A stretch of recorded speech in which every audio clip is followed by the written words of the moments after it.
വിഴിഞ്ഞം പോർട്ട് ഇവിടുത്തെ തദ്ദേശീയരായിട്ടുള്ള മത്സ്യത്തൊഴിലാളികളെ ഏതൊക്കെ തരത്തിൽ ബാധിച്ചു എന്നുള്ളതൊരു ചോദ്യമാണ്. ഇതിനു മുമ്പ് ഇവിടെ ഒരു സമരം നടന്നിരുന്നു.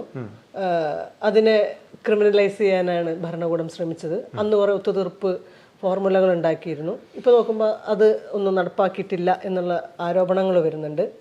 ഇപ്പോൾ എന്ന് മാത്രമല്ല, മുതലപ്പുഴ പോലുള്ള സ്ഥലങ്ങളിൽ ആളുകൾ മരിക്കുന്ന സാഹചര്യം ഇഷ്ടംപോലെ നടക്കുന്നു.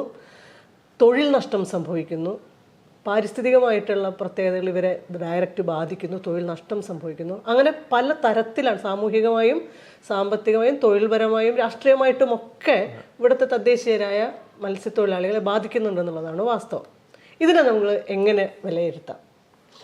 അപ്പോൾ പ്രധാനമായിട്ടും നമ്മൾ തിരുവനന്തപുരം ജില്ലയെ മനസ്സിലാക്കേണ്ടത്, തിരുവനന്തപുരം ജില്ല പരമ്പരാഗത മത്സ്യത്തൊഴിലാളികൾ കേരളത്തിൽ ഏറ്റവും കൂടുതലുള്ള ഒരു ജില്ലയാണ്.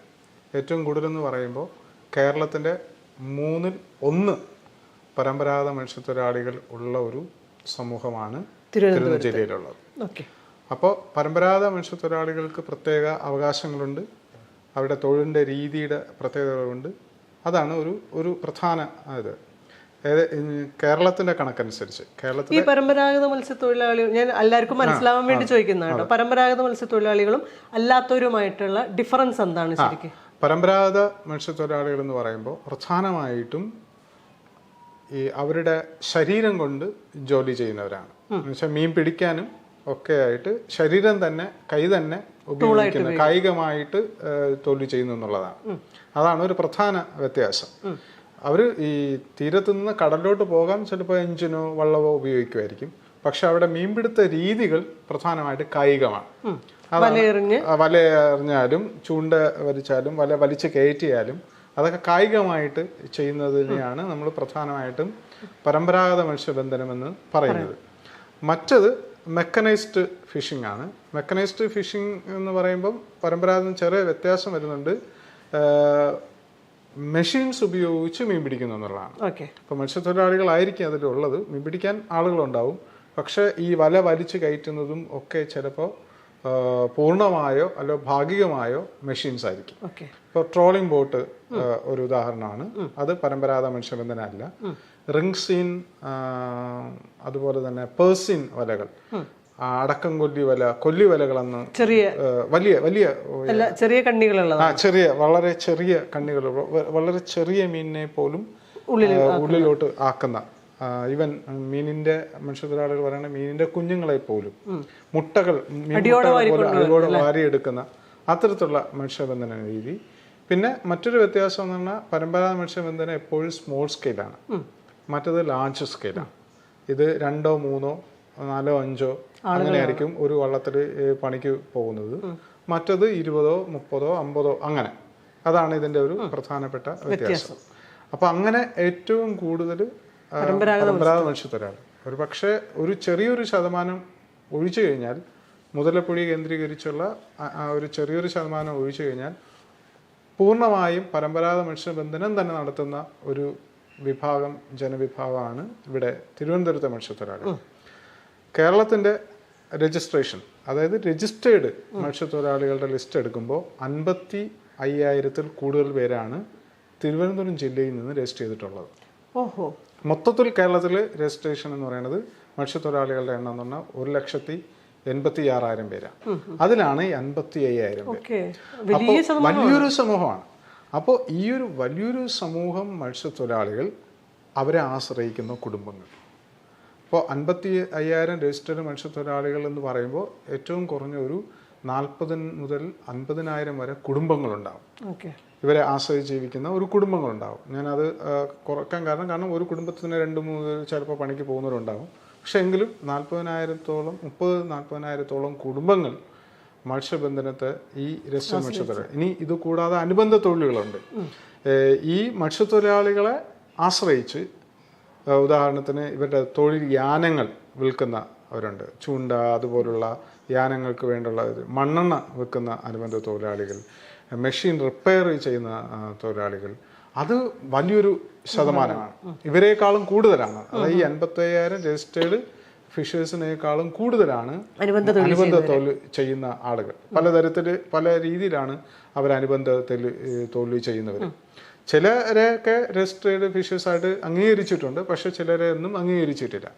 അപ്പോൾ ഈ 57 ഏകദേശം 1 ലക്ഷത്തോളം ആളുകൾ ഈ മത്സ്യമേഖലയെ മാത്രം, 1 ലക്ഷത്തിൽ ചിലപ്പോൾ കൂടുതലായിരിക്കും, മത്സ്യബന്ധന മേഖലയെ മാത്രം, പരമ്പരാഗത മത്സ്യബന്ധന മേഖലയെ മാത്രം ആശ്രയിച്ച് ജീവിക്കുന്ന ഒരു വലിയൊരു ജനവിഭാഗമാണ് തിരുവനന്തപുരത്തുള്ളത്. അപ്പം നമ്മൾ മനസ്സിലാക്കേണ്ടത്, കേരളത്തിൽ 9 തീരദേശ ജില്ലകളാണുള്ളത്. ആ 9 തീരദേശ ജില്ലകളിൽ തിരുവനന്തപുരത്ത് മാത്രം ആണ് ഇത്രയും വലിയൊരു ജനസംഖ്യ ഉള്ളത്. ഇനി ഇത്രയും വലിയൊരു ജനവിഭാഗം മത്സ്യബന്ധനത്തിനെ ആശ്രയിച്ച് ജീവിക്കാൻ പല കാരണങ്ങളുണ്ട്. അതിൽ ഒരു പ്രധാന കാരണം ഇവിടെ ഏറ്റവും വലിയ ജീവജാലങ്ങൾ ഉണ്ടായിരുന്നു എന്നുള്ളത് തന്നെയാണ്. ഇത്രയും വലിയൊരു ലഭ്യത, മത്സ്യ ലഭ്യത ഇത്രയും അധികമായിട്ട് ഉണ്ട് എന്നുള്ളത് തന്നെ ഒരു പ്രത്യേകത. പിന്നെ മറ്റൊരു പ്രത്യേകത, ഇവർ കടൽപ്പണി നന്നായിട്ട് അറിയുന്ന ആൾക്കാരാണ്, എക്സ്പേർട്സ് ആണ്, മീൻപിടുത്തത്തിലെ എക്സ്പേർട്സ് ആണ്. അത് പ്രത്യേകിച്ച് ചൂണ്ടപ്പണി പോലുള്ള, കൊല്ലത്തിന് വടക്കൊക്കെ വളരെ റയറായിട്ടുള്ള ഒരു മത്സ്യബന്ധന രീതിയാണ് ചൂണ്ട ഉപയോഗിച്ചുള്ള പാരുകൾ കേന്ദ്രീകരിച്ച്, കടലിലെ പാരുകൾ ഉപയോഗിച്ച്, അത് നേരത്തെ പറഞ്ഞ എക്കോസിസ്റ്റം ആയാലും ഉള്ളിൽ കടലിൻ്റെ ഒത്തിരി കിലോമീറ്ററുകൾ കഴിഞ്ഞുള്ള പാരുകളിലായാലും അങ്ങനെ വൈദഗ്ധ്യമുള്ള മത്സ്യത്തൊഴിലാളികൾ ഉള്ള ഒരു സമൂഹമാണ്. അതുകൊണ്ട് തന്നെ ഇവർ ഈ എക്കോളജിക്കൽ നോളജ് ഭയങ്കരമായിട്ട് കൂടുതലാണ് ഇവർക്ക്. കാരണം ഈ തൊഴിലൊക്കെ ചെയ്യണമെന്നുണ്ടെങ്കിൽ എക്കോളജിയെ കുറിച്ചുള്ള നല്ലൊരു അണ്ടർസ്റ്റാൻഡിംഗ് ഉണ്ടെങ്കിൽ മാത്രമേ ഈ തൊഴിൽ കൃത്യമായി തൊഴിലിടത്തിനും വൈവിധ്യമുണ്ട്. ഇതിനുള്ളിൽ തന്നെ ഒത്തിരി വൈവിധ്യങ്ങളുണ്ട്. അതുകൊണ്ട് എപ്പോഴും ഇവിടെ മീന് കിട്ടുന്ന ഒരു സ്ഥലമാണ്. അതും വൈവിധ്യമാർന്ന മീനാണ്. ചാള, നമ്മൾ സാധാരണ പറയുന്ന മത്തി, അങ്ങനെയുള്ള 1-2 ഇനം മീന്, നെയ്മീൻ, അങ്ങനെയുള്ള 1-2 അല്ലെങ്കിൽ അങ്ങനെയുള്ള ഇനങ്ങൾ മാത്രമല്ല, വൈവിധ്യമുള്ള ഏകദേശം 500-ൽ കൂടുതൽ വൈവിധ്യം ഉള്ള കടൽ മത്സ്യങ്ങളെ പിടിക്കുന്ന മനുഷ്യരുള്ള ഒരു മേഖലയാണ്. അപ്പോൾ അത് നേരത്തെ പറഞ്ഞ വൈവിധ്യം, ഈ കടൽ ജൈവ വൈവിധ്യം അത്രയ്ക്ക് ഉള്ള ഒരു സ്ഥലമായിരുന്നു. അതുകൊണ്ട് തന്നെ അതിനെ അതിൽ സ്കില്ലുള്ള ആളുകളുമാണ്. പിന്നെ അതിനെ സസ്റ്റൈനബിൾ ആയിട്ട് ഫിഷിംഗ് ചെയ്യുന്ന ആളുകളും കൂടിയാണ്. അതും വളരെ പ്രധാനമാണ്. അപ്പോൾ അതിനെ സുരക്ഷിതമായി സംരക്ഷിച്ചുകൊണ്ട് അതിൽ ചില മാറ്റങ്ങളൊക്കെ വന്നിട്ടുണ്ട്. അടുത്ത കാലത്ത് കുറച്ച് ഡിസ്ട്രക്റ്റീവ് ഫിഷിംഗ് ഒക്കെ വന്നിട്ടുണ്ട്. പക്ഷേ എങ്കിലും കൂടുതൽ പേരും ഇപ്പോഴും ഒരു സസ്റ്റൈനബിൾ ഫിഷിംഗ് ചെയ്യുന്ന ഒരു വലിയൊരു അതെ. അതാണ് എല്ലാ ഒരു ട്രഡീഷണൽ കമ്മ്യൂണിറ്റീസിന്റെ ഒരു പ്രത്യേകത ആണ്. ഈ എക്കോസിസ്റ്റം നിലനിന്നാൽ മാത്രമേ അവർക്ക് നിലനിൽപ്പുള്ളൂ. കാരണം ഈ എക്കോസിസ്റ്റത്തെ ആശ്രയിച്ചാണ് തൊഴിലിരിക്കുന്നത്, അവരുടെ ആഹാരം, ആരോഗ്യം ഇരിക്കുന്നത്, ഫുഡ് സെക്യൂരിറ്റി, ജീവിതം ഇരിക്കുന്നത്, സംസ്കാരം ഇരിക്കുന്നത്. അങ്ങനെ എല്ലാം കൊണ്ടും ഈ ഒരു എക്കോസിസ്റ്റം നിലനിർത്തിക്കൊണ്ടും മാത്രമേ ഇവർക്ക് മീൻ പിടിക്കാൻ, അങ്ങനെയാണ് ഇവർ മീൻ പിടിച്ചിരുന്നത്. അപ്പോൾ ആ രീതിയിലുള്ള ഒരു സമൂഹം വളരെ എഗെയിൻ നമ്മുടെ മൊത്തത്തിലുള്ള കേരള ഫിഷിംഗ് പോപ്പുലേഷനുകൾക്ക് വളരെ വ്യത്യസ്തമായ ഒരു തൊഴിൽ രീതിയും തൊഴിൽ സംസ്കാരവും പിന്തുടരുന്ന ഒരു സമൂഹം വലിയ രീതിയിലുള്ള ഒരു ഇടമാണ് തിരുവനന്തപുരം ജില്ല. അപ്പോൾ അതാണ് നമ്മൾ ആദ്യം മനസ്സിലാക്കേണ്ടത്. അപ്പോൾ ഇവരുടെ പ്രധാന ആശ്രയം, പ്രധാന തൊഴിൽ, പ്രധാന വരുമാനം, പ്രധാന ഭക്ഷ്യലഭ്യത,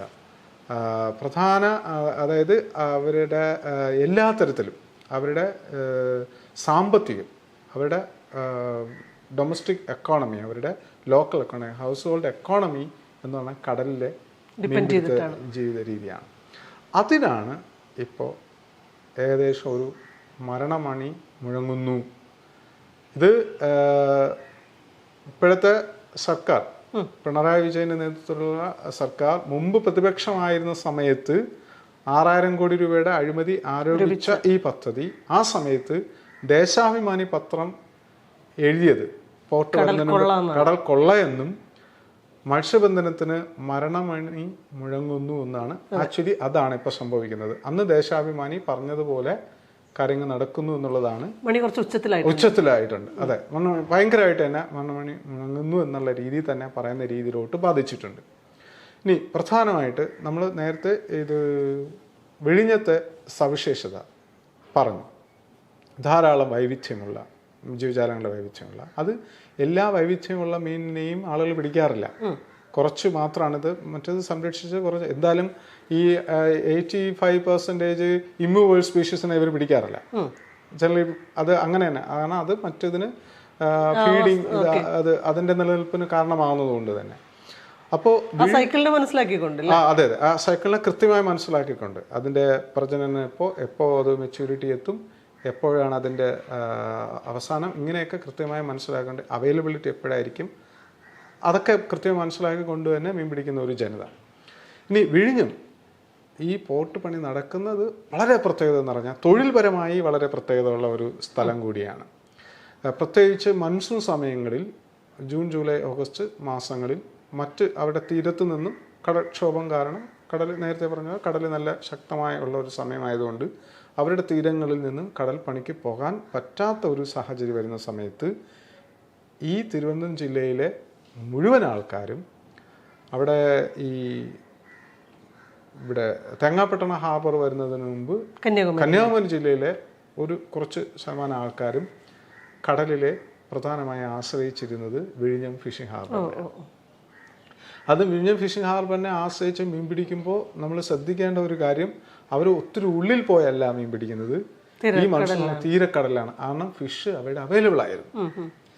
അതുകൊണ്ട് അവർക്ക് എല്ലാ തരത്തിലുള്ള ഫിഷും അവൈലബിൾ ആയിരുന്നു. കൊഞ്ച്, കണവ, നെയ്മീൻ, അങ്ങനെ പലതരത്തിലുള്ള ഫിഷ് ഈ മൺസൂൺ സമയത്ത് കിട്ടുന്ന എല്ലാ തരത്തിലുള്ള ഫിഷും ഉണ്ടായിരുന്ന ഒരു സാഹചര്യത്തിലാണ് ഇത്രയും പേർക്ക് അവിടെ തൊഴിലുണ്ടായിരുന്നത്. അപ്പോൾ ഇത്രയും പേരുടെ തൊഴിൽ ഇല്ലാതാക്കപ്പെടുന്ന രീതിയിലാണ് ഇപ്പോൾ കാര്യങ്ങൾ പുരോഗമിക്കുന്നത്. അപ്പോൾ ഈ വിഴിഞ്ഞം പ്രധാനമാണ്. വിഴിഞ്ഞം ഫിഷിംഗ് ഹാർബർ, വിഴിഞ്ഞം മേഖല, വിഴിഞ്ഞം വില്ലേജ് അതിൽ വളരെ പ്രധാനമാണ്. കാരണം അതുവഴിയാണ് ആ മേഖല ഒരു പ്രധാന ജൈവ വൈവിധ്യ മേഖലയാണ്. അതുകൊണ്ട് തന്നെ വള്ളങ്ങൾ കൂട്ടമായി അവിടെ മീൻ പിടിച്ചിരുന്നു. എല്ലാവർക്കും അത്യാവശ്യം മീൻ കിട്ടിയിരുന്നു. എല്ലാവർക്കും അതുപോലെ തന്നെ അവരുടെ ജീവിതം മാത്രമല്ല, മത്സ്യത്തൊഴിലാളികളുടെ തിരുവനന്തപുരത്തെ മത്സ്യത്തൊഴിലാളികളുടെ ഒരു രീതി അനുസരിച്ച് ഇവരുടെ ഒരു വിളവെടുപ്പ് കൂടിയാണ്. എല്ലാവർക്കും ഒരു ഹാർവസ്റ്റ് ഉണ്ട്. എല്ലാ സമൂഹത്തിനും ലാൻഡ് ബേസ്ഡ് ആയിട്ടാലും നമുക്കൊരു ഹാർവസ്റ്റ് സീസൺ ഉണ്ട്. അതുപോലെ മത്സ്യത്തൊഴിലാളികളുടെ ഒരു ഹാർവസ്റ്റ് സീസണാണ് ഈ മൺസൂൺ എന്ന് പറയുന്ന ആ ഹാർവസ്റ്റ് സീസണിലെ ഒരു പ്രധാന പങ്കുവച്ചിരുന്ന ഇടമാണ് വിഴിഞ്ഞം മേഖല. അപ്പോൾ അതാണ് നമ്മൾ മനസ്സിലാക്കുക, അത് അവരുടെ ഹാർവസ്റ്റ്. അപ്പോൾ മത്സ്യത്തൊഴിലാളിയുടെ ഹാർവസ്റ്റ് ഇല്ലാതായി എന്നുള്ളതാണ് നമ്മളിതിൽ മനസ്സിലാക്കുക. അവർ മറ്റ് സമയങ്ങളിൽ, അതായത് മറ്റ് 9 മാസങ്ങളിലും മീൻ ലഭ്യത ചെറുതും കുറഞ്ഞും അങ്ങനെ കിട്ടിക്കൊണ്ടിരിക്കുമ്പം പല കടങ്ങളും തീർക്കുന്നത് ഈ സമയത്തുള്ള ഒരു ചാകര എന്ന വാക്ക് അതൊരു പ്രത്യേക കോണ്ടക്സ്റ്റിലാണ്. ആ വാക്ക് ഞാൻ ഇവിടെ ഉപയോഗിക്കുന്നത്. ചാകര എന്ന പ്രതിഭാസം അത് ആലപ്പുഴയിൽ ഉണ്ടാകുന്ന ഒരു വാക്കാണ്. പക്ഷെ അത് ഇന്റർപ്രറ്റ് ചെയ്ത് വേറെ രീതിയിൽ ഉപയോഗിച്ചാണ്. നമുക്ക് മീൻ കൂട്ടമായി കിട്ടുന്ന ഇടം സമയം എന്ന് നമുക്ക് പറയാം. ചാകര അത് വേറൊരു സയന്റിഫിക് ടെക്നോളജിയാണ്. അപ്പോൾ അങ്ങനെ മീൻ കിട്ടിക്കൊണ്ടിരുന്ന ഒരു സ്ഥലം, അത് വൈവിധ്യമുള്ള വിലപിടിപ്പുള്ള പലതരത്തിലുള്ള മീൻ കിട്ടിയ സ്ഥലം ഇപ്പം ഇല്ലാതായി എന്നുള്ളതാണ്. ഇനി അപ്പം മീൻ കിട്ടുന്നില്ല എന്നുള്ള ഒരു കാര്യം അപ്പോൾ സ്വാഭാവികമായിട്ടും വരുമാനത്തെ ബാധിക്കും. വരുമാനത്തിന് മറ്റു പല തൊഴിലുകളെ ആശ്രയിക്കേണ്ടി ഈ പോർട്ട് നിർമ്മിച്ചതിന് ശേഷം ഈ ലഭ്യത ഭയങ്കരമായിട്ട് കുറഞ്ഞു. അതായത് ഈ ലഭ്യത ഭയങ്കരമായിട്ട് കുറഞ്ഞിട്ടുണ്ട്. പ്രധാന 1-2 മീനുകളെ പറ്റി പറയാം. പ്രധാനമായിട്ട് മണങ്ക് എന്ന് പറയുന്ന ഒരു മത്സ്യം വലുതായിട്ട് കിട്ടിക്കൊണ്ടിരുന്ന ഒരു സ്ഥലമാണ് വിഴിഞ്ഞത്ത്. മണങ്ക്, തിരുവനന്തപുരം ജില്ലയിൽ മണങ്ക് എന്ന മത്സ്യം കിട്ടുന്ന 2 സ്ഥലങ്ങളേ ഉള്ളൂ. ഒന്ന് തിരുവനന്തപുരം വിഴിഞ്ഞം മേഖല, മറ്റൊന്ന് വർക്കല മേഖല. അവിടെയും ഇതുപോലെ ചില എക്കോസിസ്റ്റം ഉള്ള ഒരു മേഖലയാണ്. വർക്കല ഹിൽസും പാറക്കൂട്ടങ്ങളും ഒക്കെ റീഫ് എക്കോസിസ്റ്റം ഒക്കെ ഉള്ള ഒരു മേഖല കൂടിയാണ്. ഈ 2 സ്ഥലത്തുമാണ് ഈ മീൻ മണങ്ക് എന്ന് പറയുന്ന മത്സ്യം ഭയങ്കര കൊമേഴ്ഷ്യലി ഭയങ്കര വാല്യൂബിൾ ആയിട്ടുള്ള ഒരു പ്രോഡക്റ്റാണ്. എക്സ്പോർട്ട് ക്വാളിറ്റി ഫിഷും കൂടിയാണിത്. അത് പൂർണ്ണമായും വിഴിഞ്ഞത്ത് ഇല്ലാതായി. അത് പൂർണ്ണമായും ഇപ്പം പിടിക്കാൻ പറ്റുന്നില്ല. കാരണം അത് ഈ പാറയുടെ അടുത്ത് ചേർന്നുള്ള മണലിൽ പൂണ്ടിരിക്കുന്നതാണ്. അങ്ങനത്തെ ഒരു മത്സ്യമാണത്. അപ്പോൾ അത് ഈ സമയങ്ങളിൽ, അത് ഈ മൺസൂൺ സമയത്താണ് അത് കുറച്ച് മുകളിലോട്ട് വരുന്നത്. അങ്ങനെയാണ് അത് ഈ റീഫ് എക്കോസിസ്റ്റം കരയായി മാറിയതോടുകൂടി ഇല്ലാണ്ടായി. പിന്നെ കടലിനുള്ളിലുള്ള റീഫ് എക്കോസിസ്റ്റത്തിൽ മണലടിഞ്ഞ് അതിൻ്റെ സ്വാഭാവിക ആവാസ വ്യവസ്ഥ നഷ്ടപ്പെട്ടു. ഇതിപ്പോ പൂർണ്ണമായിട്ടും അത് പൂർണ്ണമായിട്ട് ഇപ്പൊ കിട്ടുന്നില്ല എന്നാണ് വിഴിഞ്ഞത്തെ മത്സ്യത്തൊഴിലാളികൾ പറയുന്നത്. അത് നമുക്ക് പ്രത്യക്ഷമായിട്ടുണ്ട്. പിന്നെ അവിടെ മുമ്പ് കിട്ടിക്കൊണ്ടിരുന്ന പല ജീവജാലങ്ങളും ഇപ്പൊ കിട്ടാനില്ല. നമുക്ക് ഒത്തിരി കൊഞ്ച്, പലതരത്തിലുള്ള കൊഞ്ച്, ചെമ്മീൻ, നമുക്ക് പലതരത്തിലുള്ള കൊഞ്ച്, നമുക്ക് പ്രോൺസ് അവിടെ കിട്ടിയിരുന്നു. അതിപ്പോ പലതും ഇപ്പോ കിട്ടുന്നില്ല. കാരണം ഇത് മാത്രമല്ല, ഇവിടെ കൊഞ്ച് ഉണ്ടായി ഇതൊരു മറ്റു സ്ഥലങ്ങളിലേക്ക് വ്യാപിപ്പിക്കുകയും ചെയ്യുമായിരുന്നു. കാരണം ഇത് ഇങ്ങനെ ഇവിടെ നിന്ന്, കാരണം ഇതിനുള്ള ഒരു ആവാസ വ്യവസ്ഥ, എക്കോസിസ്റ്റം ഉള്ളതുകൊണ്ട് ഇവിടെ നിന്ന് പെരുകി മറ്റു സ്ഥലങ്ങളിലും വ്യാപിപ്പിക്കുമ്പോൾ മറ്റു സ്ഥലങ്ങളിലുള്ളവർക്ക് ഇത് കിട്ടുമായിരുന്നു. ഇപ്പൊ മറ്റു സ്ഥലങ്ങളിൽ ഇത് കിട്ടുന്നില്ല, ഇവിടെയും കിട്ടുന്നില്ല എന്നുള്ള അവസ്ഥ വന്നു. പിന്നെ ചിപ്പി തൊഴിൽ പൂർണ്ണമായിട്ടും, ഏകദേശം 400ഓളം ചിപ്പി തൊഴിലാളികളാണ് ഈ ചിപ്പി തൊഴിലിനെ ആശ്രയിച്ച്. അത് വിഴിഞ്ഞത് മാത്രമല്ല, വിഴിഞ്ഞം, കോവളം, ചൊവ്വര, ഈ 3 സ്ഥലങ്ങളിൽ ആശ്രയിച്ചാണ്. ഈ 3 സ്ഥലങ്ങൾ അധികം സ്ത്രീകളായിരുന്നു അല്ലേ? ഇതിനെ ആശ്രയിച്ചിരുന്ന സ്ത്രീകളും ഉണ്ട്. ഈ ചിപ്പി തൊഴിലാളികളുടെ ചിപ്പി എടുക്കാനുള്ള ലഭ്യത ഭയങ്കരമായിട്ട് ബാധിച്ചിട്ടുണ്ട്. പിന്നെ ഇപ്പൊ കോവളത്താണ് കുറച്ച് ചിപ്പി ഉള്ളത്. അതുകൊണ്ട് എന്ത് പറ്റിയെന്ന് വെച്ച് കഴിഞ്ഞാൽ കോവളത്ത് ഈ തൊഴിലാളികൾ കോവളത്ത് ആശ്രയിക്കേണ്ട ഗതി വരുന്നു. അപ്പോൾ സർക്കാർ ഇതിന് പറയുന്ന ഒരു ന്യായം, ഞങ്ങൾ അവർക്ക് കോമ്പൻസേഷൻ കൊടുത്തു ഈ തൊഴിലാളികൾക്ക്. പക്ഷെ നിങ്ങൾ കോമ്പൻസേഷൻ കൊടുത്തത് അവർക്കുണ്ടായ നഷ്ടത്തിനാണ്. പക്ഷെ അവരുടെ തൊഴിൽ അതൊരു സസ്റ്റൈനബിൾ, അത് തുടരേണ്ട സംഗതിയല്ലേ. തൊഴിലില്ലാതെ എങ്ങനെ ജീവിക്കും? അവർക്ക് തൊഴിൽ ചെയ്യണ്ടേ? അപ്പോൾ ഏത് പീരീഡിൽ വന്ന നഷ്ടത്തിനാണ് കോമ്പൻസേഷൻ കൊടുത്തത്? അതായത് ഈ കാൽക്കുലേറ്റ് ചെയ്ത് ഈ പ്രോജക്ട് പീരീഡിൽ ഇവർക്ക് തൊഴിൽ ഇല്ലാതെ, അതായത് 12 ലക്ഷം രൂപയാണ്. അത് വളരെ ചെറിയൊരു തുകയാണ് ഒരാൾക്ക്. അങ്ങനെ കൊടുത്ത കുറച്ചു പേർക്ക് കൊടുത്തു, എല്ലാവർക്കും പൂർണ്ണമായും കിട്ടിയിട്ടുണ്ടെന്നുള്ള കാര്യത്തിൽ സംശയമുണ്ട്. പ്രത്യേകിച്ച് ചിപ്പി തൊഴിലാളികൾക്ക് ഒരാളുടെ തൊഴിലിന്റെ വിലയിട്ടിരിക്കുന്ന അങ്ങനെയാണ്. അപ്പോൾ ഇതിൽ ഒരുപാട് മനുഷ്യാവകാശ പ്രശ്നങ്ങളുണ്ട്. അവരുടെ പരമ്പരാഗത അവകാശം ഇല്ലാതാക്കിയതിൻ്റെ, തൊഴിൽ ചെയ്യാനുള്ള അവകാശം നമ്മൾ കോമ്പൻസേഷൻ കൊടുത്ത് ഇല്ലാതാക്കി എന്ന് വേണമെങ്കിൽ നമുക്ക് പറയാം. ഇനി എല്ലാവർക്കും കോമ്പൻസേഷൻ കിട്ടാത്തവരുണ്ട്. ഇനി ആ കോമ്പൻസേഷൻ മതിയായ കോമ്പൻസേഷൻ ആണോ എന്നുള്ള വിഷയങ്ങളുണ്ട്. ഇതൊക്കെ ഒന്നും ശരിയായ രീതിയിൽ ചർച്ച ചെയ്യപ്പെട്ടിട്ടില്ല കേരളത്തിൽ. പിന്നെ അവിടെ ഒത്തിരി കരമടി തൊഴിലാളികളുണ്ട്, കരയിൽ നിന്ന് ഷോർട്സ് ഇൻ ഫിഷേഴ്സ്. അപ്പോൾ കരയിൽ നിന്ന് വലിക്കുന്ന തൊഴിലാളികൾ. ഈ കരമടിയുടെ ഒരു പ്രത്യേകത എന്ന് വെച്ച് കഴിഞ്ഞാൽ, അല്ലെങ്കിൽ കമ്പവല എന്ന് പറയുന്ന ആ മത്സ്യബന്ധന രീതിയുടെ ഒരു പ്രത്യേകതയുണ്ട്. ആ പ്രത്യേകത എന്ന് പറഞ്ഞു കഴിഞ്ഞാൽ അതിൽ കൂടുതലും ആ തൊഴിലിനെ ആശ്രയിക്കുന്നത് വയസ്സായ ആളുകളാണ്. ഒരു 50 വയസ്സിൽ കൂടുതലുള്ള ആളുകളായിരിക്കും, പോകാൻ പറ്റാത്ത ഹെൽത്ത് ഇഷ്യൂസ് ഉള്ള, അവർ കരയിൽ നിന്ന് ചെയ്യാൻ കഴിയുന്ന ഒരു, പിന്നെ ഡിസേബിൾഡ് ആയിട്ടുള്ള ഏതെങ്കിലും തരത്തിലുള്ള കാലോ അല്ലെങ്കിൽ കണ്ണിന് പ്രശ്നമുള്ളവരോ കൈക്ക് പ്രശ്നമുള്ളവരോ കാലിന് പ്രശ്നമുള്ളവരോ അവരൊക്കെ ആശ്രയിച്ചിരുന്ന ഒരു തൊഴിൽ രീതിയാണ്. ഇത് ഒരു ഇമ്പോർട്ടൻ്റ് ആയിട്ടുള്ള ഒരു തൊഴിൽ രീതിയാണ് ഈ കരമടി കമ്പവല എന്ന് പറയുന്നത്. അപ്പോൾ ഈ മനുഷ്യർക്ക് തൊഴിൽ നഷ്ടപ്പെട്ടിട്ടുണ്ട്. ആ സ്ഥലം ഇല്ലാതായല്ലോ. പോർട്ട് പദ്ധതിക്ക് വേണ്ടി എടുത്ത സ്ഥലം ഇവർ തൊഴിൽ ചെയ്തിരുന്ന ഇടമാണ്. ആ തൊഴിൽ ചെയ്യുന്ന ഇടമില്ലാതായതോടുകൂടി ഇവരുടെ തൊഴിലില്ലാതായി. അപ്പോൾ അവിടെ കമ്പവലയെ മാത്രം ആശ്രയിച്ചിരുന്ന തൊഴിലാളികൾ പൂർണ്ണമായിട്ട് അവിടെ. ഇനി ഈ പ്രശ്നം ആർക്കും ഉണ്ട്, തീരം നഷ്ടപ്പെട്ട എല്ലാ സ്ഥലങ്ങളിലും ഉണ്ട്. കാരണം തീരം ഉണ്ട്, പനത്തുറ, പൂന്തുറ, അതുപോലെ തന്നെ വലിയതുറ, ചെറിയതുറ, കണ്ണാന്തുറ, ശംഖുവും, ഈ സ്ഥലങ്ങളിലെല്ലാം കമ്പവലകളുണ്ട്. പക്ഷെ ഇവിടെയുള്ള കമ്പവല തൊഴിലാളികൾക്കൊന്നും ഇവർക്ക് കരയിൽ നിന്ന് പണി ചെയ്യാൻ പറ്റുന്നില്ല. കാരണം തീരെയില്ല, ഇത് തീരത്തു നിന്ന് ചെയ്യുന്ന പണി കൂടിയാണ്. അപ്പോൾ പക്ഷെ ഈ വിഴിഞ്ഞത്തെ കമ്പവല അല്ലെങ്കിൽ കരമടി മത്സ്യത്തൊഴിലാളികളെ പ്രോജക്റ്റിൻ്റെ ഭാഗമായി കണ്ട് കോമ്പൻസേഷൻ കുറച്ച് പേർക്ക് കൊടുത്തു, കിട്ടാത്തവരുണ്ട്, അതിൽ കുറേ പേർ ഇപ്പോഴും കയറി നടക്കുന്നുണ്ട്. പക്ഷെ മറ്റു സ്ഥലങ്ങളിലുള്ളവരെ പദ്ധതിയില്ല ആളുകളായിട്ട് ഇതുവരെ കണ്ടിട്ടില്ല. ഇവരുടെ നഷ്ടം ഇതുവരെ കണക്കാക്കിയിട്ടില്ല. എത്ര പേർക്ക് തൊഴിൽ നഷ്ടപ്പെട്ടെന്ന് അതായത് ഈ പ്രദേശത്ത് തൊഴിൽ ചെയ്തിരുന്നവരെ കോമ്പൻസേറ്റ് ചെയ്യാമെന്ന് തീരുമാനിച്ചു. പക്ഷെ അതുകൊണ്ട് തീരശോഷണം സംഭവിച്ച സ്ഥലങ്ങളിൽ നഷ്ടം സംഭവിച്ചവർക്ക് പരിഗണിച്ചിട്ടേ ഇല്ല. അത് അവര് പ്രോജക്റ്റിന്റെ ഭാഗമല്ലല്ലോ എന്നാണ് സർക്കാർ. പിന്നെ ഏറ്റവും പ്രധാനപ്പെട്ടത് സ്ത്രീകളുടെ അവസ്ഥ ഇതുവരെയും അത് വലുതായിട്ട് പഠിക്കുകയോ സ്ത്രീകൾക്കുണ്ടായ തൊഴിൽ നഷ്ടത്തെയും മറ്റു പ്രശ്നങ്ങളെക്കുറിച്ച് കൃത്യമായി പഠിക്കുകയോ ചെയ്തിട്ടില്ല. അത് ഇന്നേ വരെ ആരും നന്നായിട്ട് പഠിച്ചിട്ടില്ല. സ്ത്രീകളുടെ നഷ്ടം വലിയൊരു നഷ്ടമാണ്. കാരണം ഈ ഗ്രാമങ്ങളിൽ ഈ പ്രത്യേകിച്ച് കരമടി ഇങ്ങനെയുള്ള മീൻപിടുത്ത രീതി തീരം കേന്ദ്രീകരിച്ചുള്ള മീൻപിടുത്ത രീതിയാണ് പ്രധാനമായിട്ട് തിരുവനന്തപുരം ജില്ല. അതാണ് തിരുവനന്തപുരം ജില്ലയുടെ മറ്റൊരു പ്രത്യേകത. ഹാർബറിനെ ആശ്രയിച്ച് മാത്രം തൊഴിൽ ചെയ്യുന്നവരല്ല, തീരം ആശ്രയിച്ച് അവരവരുടെ വില്ലേജിൽ നിന്ന്. ഇത് നമ്മളിതിനെ മനസ്സിലാക്കേണ്ട വളരെ സ്വതന്ത്രമായ സ്വാതന്ത്ര്യമുള്ള സ്വന്തം ഇഷ്ടത്തിന് എപ്പോൾ വേണമെങ്കിലും പണിക്ക് പോകാൻ കഴിയുന്ന രീതിയിലാണ് ഇവിടുത്തെ ഒരു ജീവിത രീതി പോയിക്കൊണ്ടിരുന്നത്. പൈസയ്ക്ക് ആവശ്യം കൂടുതലുണ്ടെങ്കിൽ അതനുസരിച്ച് കൂടുതൽ ദിവസം പോവുക, പൈസയ്ക്ക് ആവശ്യം കുറവാണെങ്കിൽ അതനുസരിച്ച് കുറച്ച് ദിവസം പോവുക. അത്രയും സ്വാതന്ത്ര്യം, ഫ്രീഡം, ഓട്ടോണമി, അങ്ങനെയൊക്കെ ആ പദങ്ങൾ ഉപയോഗിക്കാൻ പറ്റുന്ന ആ രീതിയിലാണ് ഇവിടുത്തെ ആളുകൾ സ്വന്തം തൊഴിലിനെ നിർണ്ണയിക്കാനുള്ള അവകാശം അവർക്കുണ്ടായിരുന്നു. ആ അവകാശം കൂടിയാണ് നഷ്ടപ്പെട്ടത് അവരുടെ കാരണങ്ങളല്ലാതെ. അതാണ് അതൊരു പ്രശ്നം. അപ്പം സ്ത്രീകൾ ഈ മേഖലകളെ ആശ്രയിച്ചാണ് തൊഴിൽ ചെയ്യുന്നത്. പ്രത്യേകിച്ച് മീൻ കച്ചവടം നടത്തിയിരുന്ന സ്ത്രീകൾ.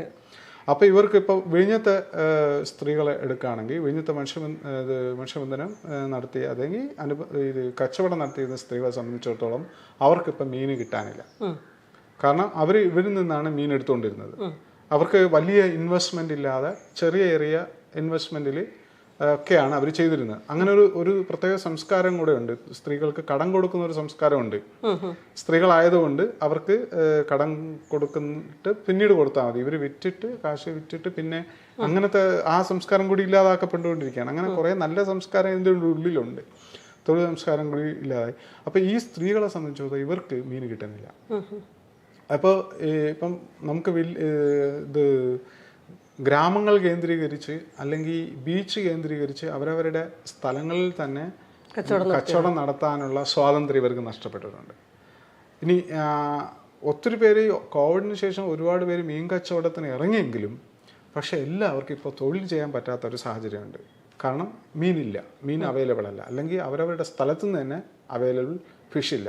അതുകൊണ്ട് ഇപ്പോൾ ഇവർ ചെയ്യുന്നതെന്ന് വെച്ച് കഴിഞ്ഞാൽ ഒരുപാട് ദൂരം സഞ്ചരിച്ച് വേറെ ഹാർബറിൽ പോയി, കൊല്ലത്ത് പോയി അത് നേരത്തെയും ചെറിയ രീതിയിൽ ചെയ്തിരുന്നു. ഇപ്പോൾ പക്ഷെ അത് ഭയങ്കരമായിട്ട് കൂടിയിട്ടുണ്ട്. അപ്പം ഇവരുടെ cost of operation, transportation, health issues, number of hours of working, അതൊക്കെ എല്ലാം മാറി, അതൊക്കെ കൂടിയിട്ടുണ്ട്. അപ്പോൾ അത് ഭയങ്കരമായിട്ട് പ്രശ്നങ്ങൾ, ഫാമിലിക്ക് വേണ്ടി സ്പെൻഡ് ചെയ്യേണ്ട ടൈം, കുട്ടികളെ നോക്കേണ്ട സമയം, ഒട്ടും ലാഭമില്ല. ഇപ്പൊ അവര് ഏകദേശം ഒരു ചെലവ് കഴിഞ്ഞു പോകാനുള്ള തുക ആ രീതിയിലാണ് മിക്ക സ്ത്രീകളും, ഞങ്ങൾ സംസാരിച്ചിട്ടുള്ള മിക്ക സ്ത്രീകളും, നമ്മുടെ JPS ജനകീയ പഠന സമിതിക്ക് വേണ്ടി നമ്മൾ ഡേറ്റ എടുത്തപ്പോൾ മിക്ക സ്ത്രീകളും പറയുന്നത് അതാണ്, ഞങ്ങളുടെ ചെലവിന് കടന്നുകൂടാൻ പറ്റുന്നതേ ഉള്ളൂ, പക്ഷെ ഞങ്ങൾക്ക് വേറൊരു തൊഴിൽ ചെയ്യാൻ ഉള്ള സാഹചര്യം ഇല്ലാത്തത് കൊണ്ട് ഞങ്ങൾ ഇതിൽ പിടിച്ചു നിന്ന് പോവുകയാണ്. ഇത് എത്ര കാലം നിലനിൽക്കുമെന്ന് ഞങ്ങൾക്ക് ഉറപ്പില്ല. അപ്പോൾ അതാണ് ഇവർ വേറൊരു. പിന്നെ മറ്റൊരു കാര്യം, ഇത് മത്സ്യത്തൊഴിലാളികളെ മാത്രം ബാധിക്കുന്ന വിഷയമല്ല എന്നും ഞാൻ പറയാൻ പോകുന്ന അടുത്തൊരു കാര്യം എന്ന് വെച്ച് കഴിഞ്ഞാൽ ഇവരെല്ലാം വിറ്റുകൊണ്ടിരുന്നത് ഫ്രഷ് ഫിഷാണ്. എന്ന് വെച്ച് കഴിഞ്ഞാൽ അപ്പം പിടിച്ചുകൊണ്ടുവരുന്നു, ഈ കമ്പവല വലിച്ചു കയറുമ്പോൾ എല്ലാം ഫ്രഷ് ഫിഷാണ്. അത് ഇവർ വാങ്ങിയെടുത്ത് തിരുവനന്തപുരം ജില്ലയിലെ എല്ലാ പ്രദേശങ്ങളിലും മീൻ കഴിക്കുന്ന എല്ലാ മനുഷ്യർക്കും, ഹോട്ടലുകളിലും എല്ലാവർക്കും ഒരു ഫ്രഷായിട്ട് തന്നെ മീൻ എത്തിച്ചുകൊണ്ടിരിക്കുക. പക്ഷെ ആ ഫ്രഷായിട്ട് മീൻ എത്തിച്ചു കൊടുക്കാൻ ഇപ്പോൾ സാധിക്കുന്നില്ല, ഫിഷില്ല. അപ്പൊ ഇവർ ചെയ്യുന്നതെന്ന് വെച്ച് കഴിഞ്ഞാൽ ഐസ് ഫിഷ് വാങ്ങിച്ചാണ് ഇപ്പൊ വെക്കുന്നത്.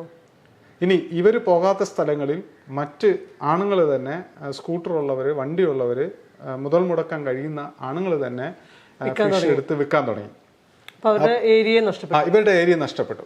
അപ്പൊ ഇവര് ഐഡന്റിഫൈ ചെയ്ത ചില സ്ഥലങ്ങളിൽ, സിറ്റിയിലെ തന്നെ ചില സ്ഥലങ്ങളിൽ ഇവർ മാത്രം, സ്ത്രീകൾ മാത്രം മീൻ വിട്ടുകൊണ്ടിരുന്ന സ്ഥലങ്ങൾ ഇവർക്ക് നഷ്ടപ്പെട്ടു. കാരണം ഇവിടെ അവൈലബിലിറ്റിക്ക് അനുസരിച്ചാണല്ലോ ഇവർക്ക് അവിടെ പോയി മീൻ വിൽക്കാൻ പറ്റുക. പക്ഷെ മറ്റവർ ഐസ് മീൻ എടുത്ത് മറ്റ് സാധനങ്ങളൊക്കെ ഉപയോഗിച്ച്, ഫോർമലിൻ മറ്റ് ഇതൊക്കെ ഉപയോഗിച്ചുകൊണ്ട് മീൻ വിൽക്കുന്നുണ്ട്. അപ്പോൾ തിരുവനന്തപുരം ജില്ലയിലെ മനുഷ്യർക്ക് ഫ്രഷ് ഫിഷ് കിട്ടിക്കൊണ്ടിരിക്കുന്ന സ്ഥാനത്ത് ഇപ്പോൾ കിട്ടുന്നത് ഫോർമലിൻ കലർന്ന മീനും ഐസിട്ട മീനും ഫ്രഷ് അല്ലാത്ത മീനും. അത് വിഴിഞ്ഞം പോട്ട് ഒരു കാരണം തന്നെയാണ്. കാരണം ഈ മീൻപിടുത്ത രീതികളെയൊക്കെ ബാധിച്ചതോടുകൂടി ഐസ് മീനിൻ്റെയും ഈ മറ്റ് ഫോർമാലിൻ ഇതുപോലുള്ള സാധനങ്ങൾ ഉപയോഗിച്ചുകൊണ്ടുള്ള മീനിൻ്റെയും കടന്നുകയറ്റം ഭയങ്കരമായിട്ട് കൂടിയിട്ടുണ്ട്. അത് കൂടുതലും മാനേജ് ചെയ്യുന്ന സ്ത്രീകളല്ല, കൂടുതലും മാനേജ് ചെയ്യുന്നത് പുരുഷന്മാരാണ്. അപ്പോൾ അത് ഈ സ്ത്രീകളുമായിട്ടുള്ള ഭയങ്കര ഒരു വിഷയമാണ്. പിന്നെ ഞങ്ങൾ വിഴിഞ്ഞത്തെ സ്ത്രീകളെ കുറിച്ച് സംസാരിച്ചപ്പോൾ അവർക്ക് തൊഴിൽ നഷ്ടപ്പെട്ടതോടുകൂടി, വരുമാനം നഷ്ടപ്പെട്ടതോടുകൂടി ഒരിക്കൽ പോലും വീടിന് പുറത്ത് ഇത് ജോലി ചെയ്തില്ല എന്ന് വെച്ച് കഴിഞ്ഞാൽ ഈ തൊഴിലിനെ കമ്മ്യൂണിറ്റിയുടെ തൊഴിലിനെ മാത്രം ആശ്രയിച്ചിരുന്ന ആളുകൾ ഇപ്പോൾ ഇത് വീടുകളിൽ ജോലി ചെയ്യാൻ തുടങ്ങി, ഹൗസ് മെയ്ഡായിട്ട് പോകാൻ തുടങ്ങി. അപ്പോൾ അത് അവർ ഭയങ്കര ഒരു ചേഞ്ച് ആയിട്ടാണ് പറയുന്നത്. ഈ പോർട്ട് നിർമ്മാണം വന്നതിന് ശേഷമുള്ള ഒരു തൊഴിൽ ചേഞ്ച് ആയിട്ടാണ് അവർ കാണുന്നത്. അവർ മറ്റ് സ്ഥലങ്ങളിൽ മറ്റ് വീടുകളിൽ പോയി തൊഴിൽ ചെയ്യേണ്ട അതായത് വേറെ അങ്ങനത്തെ ഒരു തൊഴിൽ ചെയ്യേണ്ട, മറ്റേവർക്ക് പൂർണ്ണമായും ഓട്ടോണമി, ഇവരുടെ പൂർണ്ണമായും സ്വാതന്ത്ര്യം, ഇവിടെ ഇത് ആ രീതിയിൽ ചെയ്തുകൊണ്ടിരുന്ന ആളുകൾക്ക് ഇപ്പോൾ അവർക്ക് വേറൊരു എക്കോ സിസ്റ്റത്തിലോട്ട് അല്ലെങ്കിൽ വേറൊരു സാഹചര്യത്തിലോട്ട് തൊഴിൽ ചെയ്യേണ്ടതായിട്ട് ഭയങ്കരമായിട്ട് നിർബന്ധിതരായിട്ട് അവർ വന്നു. എഗെയിൻ അതിനും ഇത് ഓപ്പറേഷണൽ കോസ്റ്റ് മറ്റ് എക്സ്പ്ലോയിറ്റേറ്റീവ് നേച്ചർ അത് ഉണ്ട്. അപ്പോൾ ഇവരുടെ ഒരു സ്വാതന്ത്ര്യം പൂർണ്ണമായും നഷ്ടപ്പെട്ടുകൊണ്ടിരിക്കുകയാണ്. സ്ത്രീകളുടെ പ്ലേസിൽ പുരുഷന്മാരാണ് ഇപ്പോൾ ഈ തൊഴിലോട്ട് വരുന്നത്. അത് ഇവിടെ വന്നിരിക്കുന്ന ഈ ഫിഷ് ചെയിൻ വിൽപ്പന മേഖലയിൽ സ്ത്രീകളുടെ സ്ഥാനത്ത് പുരുഷന്മാർ വന്നതോടുകൂടി സ്ത്രീകൾ പതുക്കെ പിൻവലിയുന്നുണ്ട്.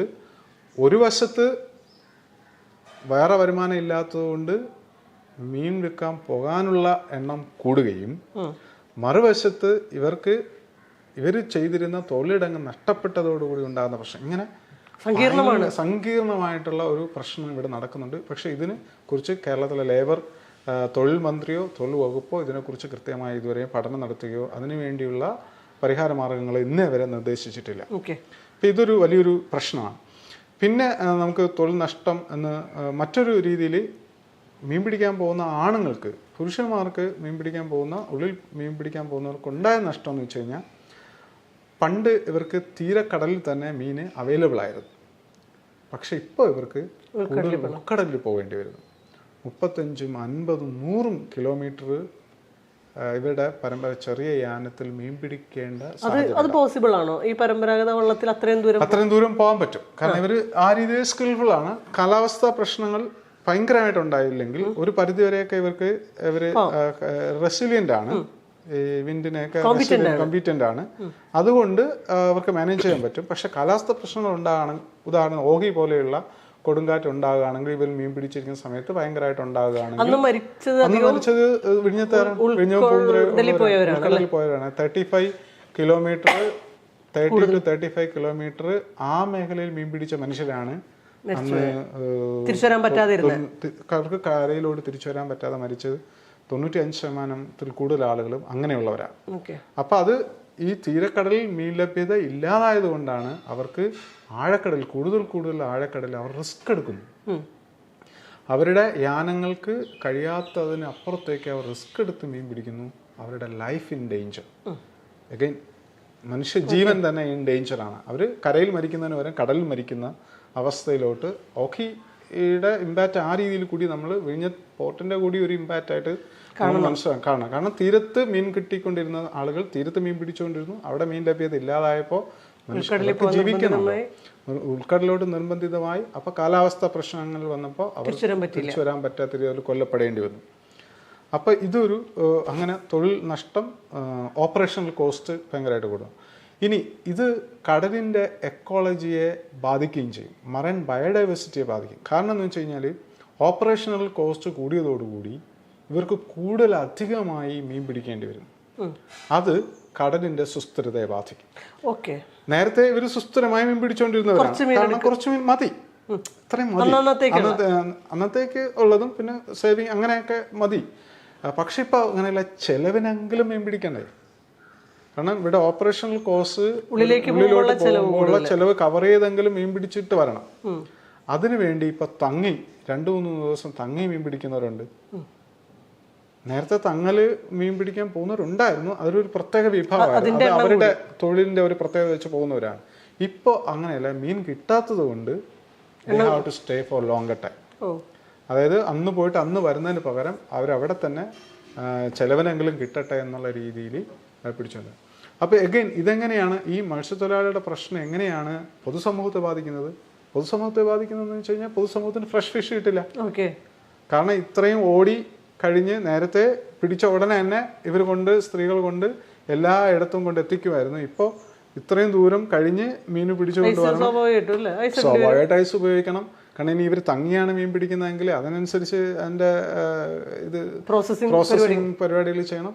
അപ്പോൾ ഈ ഒരു കൂടുതൽ ദൂരം പോയി മീൻ പിടിക്കേണ്ടി വരുന്നതോടുകൂടി ഫ്രഷ് ഫിഷ് അവൈലബിലിറ്റി നാട്ടുകാർക്കില്ല. അപ്പോൾ അത് ആളുകളുടെ ആരോഗ്യത്തെ ബാധിക്കും. കാരണം നമ്മുടെ പ്രത്യേകിച്ച് മലയാളികളുടെ ആരോഗ്യത്തിൻ്റെ ഒരു പ്രധാന കാരണമായിട്ട് പലരും പറഞ്ഞിരുന്നത് നമ്മൾ മീൻ കഴിക്കുന്നത് കൊണ്ടാണ്. അത് ഫ്രഷ് ഫിഷ് കഴിക്കുന്നതാണ്. കാരണം അതിൻ്റെ അകത്ത് ഒത്തിരി പ്രോട്ടീൻ ഉണ്ട്, അതുപോലെ ഒമേഗ 3 ഉള്ള ഇതുള്ള മത്സ്യങ്ങളുണ്ട്. അതൊക്കെ ഇപ്പോൾ ബാധിച്ചു തുടങ്ങിയിട്ടുണ്ട്. ഇത് മത്സ്യത്തൊഴിലാളികളെ മാത്രം ബാധിക്കുന്ന വിഷയമല്ല, ഇത് പൊതുസമൂഹത്തെ കൂടി ബാധിക്കുന്ന വിഷയമാണ്. അതുകൊണ്ട് നമുക്ക് നമ്മുടെ ഫ്രീ ആയിട്ട് ഏറ്റവും വില കുറഞ്ഞ രീതിയിൽ അല്ലേ ചീപ്പായിട്ട് കിട്ടിക്കൊണ്ടിരുന്ന ഫ്രഷ് ഫിഷ് നമുക്ക് കിട്ടാണ്ടായി. അതിന് കാരണം വിഴിഞ്ഞം പോർട്ടിന് അതിന് ഒരു വലിയൊരു പങ്കുണ്ട്. കാരണം അവിടുത്തെ ആവാസ വ്യവസ്ഥ നഷ്ടപ്പെട്ടതോടുകൂടി മത്സ്യത്തൊഴിലാളി കൂടുതൽ ഉള്ളിലോട്ട് മീൻ പിടിക്കേണ്ട സാഹചര്യം വരുന്നുണ്ട്. അപ്പോൾ അതുകൊണ്ട് അത് ഓപ്പറേഷണൽ കോസ്റ്റിനെ കവർ ചെയ്യാൻ വേണ്ടി അവർക്ക് കൂടുതൽ സമയം അവിടെ കിടക്കേണ്ടി വരുന്നു. അപ്പോൾ അതിനുശേഷമുള്ള മീനായിരിക്കുമല്ലോ നമുക്ക് കിട്ടാൻ സാധ്യത. അപ്പോൾ അത് ഈ തൊഴിലിലെ പ്രശ്നമാണ്. തൊഴിൽ അങ്ങനെ പലതരത്തിലുള്ള പ്രശ്നം അങ്ങനെ സംഭവിക്കുന്നുണ്ട്. ഏതൊരു വികസന പ്രവർത്തനം വരുന്ന സമയത്തും വയ്ക്കുന്ന ഒരു വലിയ വാഗ്ദാനം തദ്ദേശീയർക്ക് തൊഴിൽ കൊടുക്കുക എന്നുള്ളതായിരിക്കും. അതായിരിക്കും വലിയ വാഗ്ദാനമായിട്ട് അവരെ കൊണ്ട് സമ്മതിപ്പിച്ചെടുക്കാനും ഒക്കെ ഉപയോഗിക്കുന്ന ഒരു തന്ത്രവും കൂടിയിട്ടാണത്. ഇവിടെ പോർട്ട് വന്നത് തദ്ദേശീയർക്ക് ഈ തൊഴിൽ എന്നുള്ള രീതിയിൽ ഏതെങ്കിലും തരത്തിൽ ഗുണം ചെയ്തിട്ടുണ്ടോ? അതെ, ഗുണം ചെയ്തിട്ടില്ല. ഇന്നേ വരെ ഗുണം ചെയ്തിട്ടില്ല. അപ്പോൾ 8 വർഷത്തിൽ കൂടുതലായി പോർട്ട് നിർമ്മാണം തുടങ്ങിയിട്ട്. അപ്പോൾ നമുക്ക് ഒരു ചില കണക്കുകൾ, പലരും പറയുന്ന ചില കണക്കുകൾ പരിശോധിച്ച് കഴിഞ്ഞാൽ നമുക്ക് ഇത് ഏകദേശം രൂപം കിട്ടും. അപ്പം നമ്മൾ നേരത്തെ പറഞ്ഞത് മത്സ്യത്തൊഴിലാളികൾക്കുണ്ടായ തൊഴിൽ നഷ്ടങ്ങളെക്കുറിച്ചാണ്. തൊഴിലിലെ നഷ്ടം, വരുമാനത്തിൻ്റെ നഷ്ടം, ജീവിതം സങ്കീർണമായി, അവരുടെ ചെലവ് കൂടി, അവരുടെ അധ്വാനം കൂടി, അവേഴ്സ് ഓഫ് വർക്കിംഗ് അധ്വാനം കൂടി, അങ്ങനെയുള്ള വിഷയങ്ങൾ നിലനിൽക്കുമ്പോൾ തന്നെ ഈ പോർട്ട് നിർമ്മാണം തുടങ്ങുന്നതിന് മുമ്പ് മത്സ്യത്തൊഴിലാളികളോട് പലരും, സർക്കാർ സംവിധാനങ്ങളും മീഡിയയും മാധ്യമങ്ങളും അതുപോലെ തന്നെ സാമൂഹിക പ്രവർത്തകരെന്ന് വികസനവാദികളും ഒക്കെ പറഞ്ഞിരുന്നത് മത്സ്യത്തൊഴിലാളികളുടെ ജീവിതം ഇതോടുകൂടി മാറും, സിംഗപ്പൂരാവും, മത്സ്യത്തൊഴിലാളികൾ എന്റർപ്രണേഴ്സ് ആവും, മത്സ്യത്തൊഴിലാളികൾ മുതലാളികളാകും, മത്സ്യത്തൊഴിലാളികൾ സംരംഭങ്ങൾ തുടങ്ങും, ആ സംരംഭത്തിൽ കുറച്ച് പേര് വർക്ക് ചെയ്യും. അങ്ങനെ മറ്റ് രാജ്യങ്ങളിൽ ഉള്ളതുപോലെ, വിദേശ രാജ്യങ്ങളിലൊക്കെ ഉള്ള, പ്രത്യേകിച്ച് വെസ്റ്റേൺ കൺട്രീസിലൊക്കെ ഉള്ളതുപോലെ മത്സ്യത്തൊഴിലാളി സമൂഹം സമ്പന്നരായി ജീവിക്കും. ഇങ്ങനെയൊക്കെയാണ് അവർ വാഗ്ദാനം. ഈ വാഗ്ദാനം ശരി എന്ന് വിചാരിച്ച് ഈ പോർട്ടിനെ അനുകൂലിച്ച ആളുകളുണ്ട്. ഇപ്പോഴും എപ്പോഴെങ്കിലും നമുക്ക് ഇതിൻ്റെ ഗുണം കിട്ടും എന്നുള്ള രീതിയിൽ ഇപ്പോഴും വിശ്വസിക്കുന്ന ഒരു ചെറിയൊരു വിഭാഗം കടൽത്തീരത്തുണ്ട്. പ്രത്യേകിച്ച് വിഴിഞ്ഞത്തെ മത്സ്യത്തൊഴിലാളികൾ സമൂഹം. വിഴിഞ്ഞത്തെ മത്സ്യത്തൊഴിലാളികൾ മുഴുവനല്ല, ഒരു ചെറിയൊരു വിഭാഗം, അവിടുത്തെ കാര്യങ്ങൾ നിയന്ത്രിക്കുന്ന ഒരു ചെറിയൊരു വിഭാഗം കരുതുന്നത് അവർക്ക് ഇതിന് ഗുണം കിട്ടും എന്നുള്ളതാണ്. ഇനി അവരിൽ ചിലർ തന്നെ ഇത് അങ്ങനെയല്ല എന്നുള്ള രീതിയിലൊക്കെ പറഞ്ഞു തുടങ്ങിയിട്ടുണ്ട്. ഇതിലെ കണക്ക് ഞങ്ങൾ 2020 ഞങ്ങൾ ഒരു കണക്കെടുത്തിരുന്നു. കാരണം 2018, 19 വിഴിഞ്ഞത്തെ മത്സ്യത്തൊഴിലാളികൾ സമരം നടത്തിയിരുന്നു. അതിന്റെ ഫലമായിട്ട് ഈ 2022 ആ സമയമല്ല, അതിനു മുമ്പുള്ള വിഴിഞ്ഞത്തെ മത്സ്യത്തൊഴിലാളികൾ മാത്രം സമരം നടത്തി. അതിന്റെ സമരത്തിൻ്റെയൊക്കെ ഫലമായിട്ട് ഒരു മാസത്തിൽ കൂടുതൽ അവർ സമരം നടത്തി. അതിന്റെ ഫലമായിട്ടൊരു കമ്മിറ്റി രൂപീകരിച്ചു. അന്നൊരു ശ്രീവിദ്യ IAS ആയിരുന്നു അന്നത്തെ ആ കമ്മിറ്റിയുടെ ചെയർമാൻ.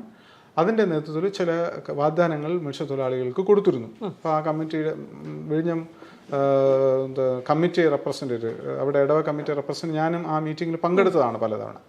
അപ്പോൾ അതിൽ അവർ പറഞ്ഞിരുന്നു, അന്ന് ഞങ്ങൾ കണക്കെടുത്തപ്പോൾ നമ്മൾ മനസ്സിലാക്കിയ ഒരു കാര്യം, അന്ന് 2020 നമ്മൾ കണക്കെടുക്കുമ്പോൾ അന്ന് 1000-ഓളം പേര് ഏകദേശം പല രീതിയിൽ, അത് പെർമനൻ്റ് അല്ല, പല സമയങ്ങളിൽ പല രീതിയിൽ 1000-ഓളം ആളുകൾ വർക്ക് ചെയ്യുന്ന സമയത്ത് പ്രദേശവാസികളായ മത്സ്യത്തൊഴിലാളി സമൂഹത്തിൽ നിന്നുള്ളവർ വർക്ക് ചെയ്തത് 53 പേരാണ്.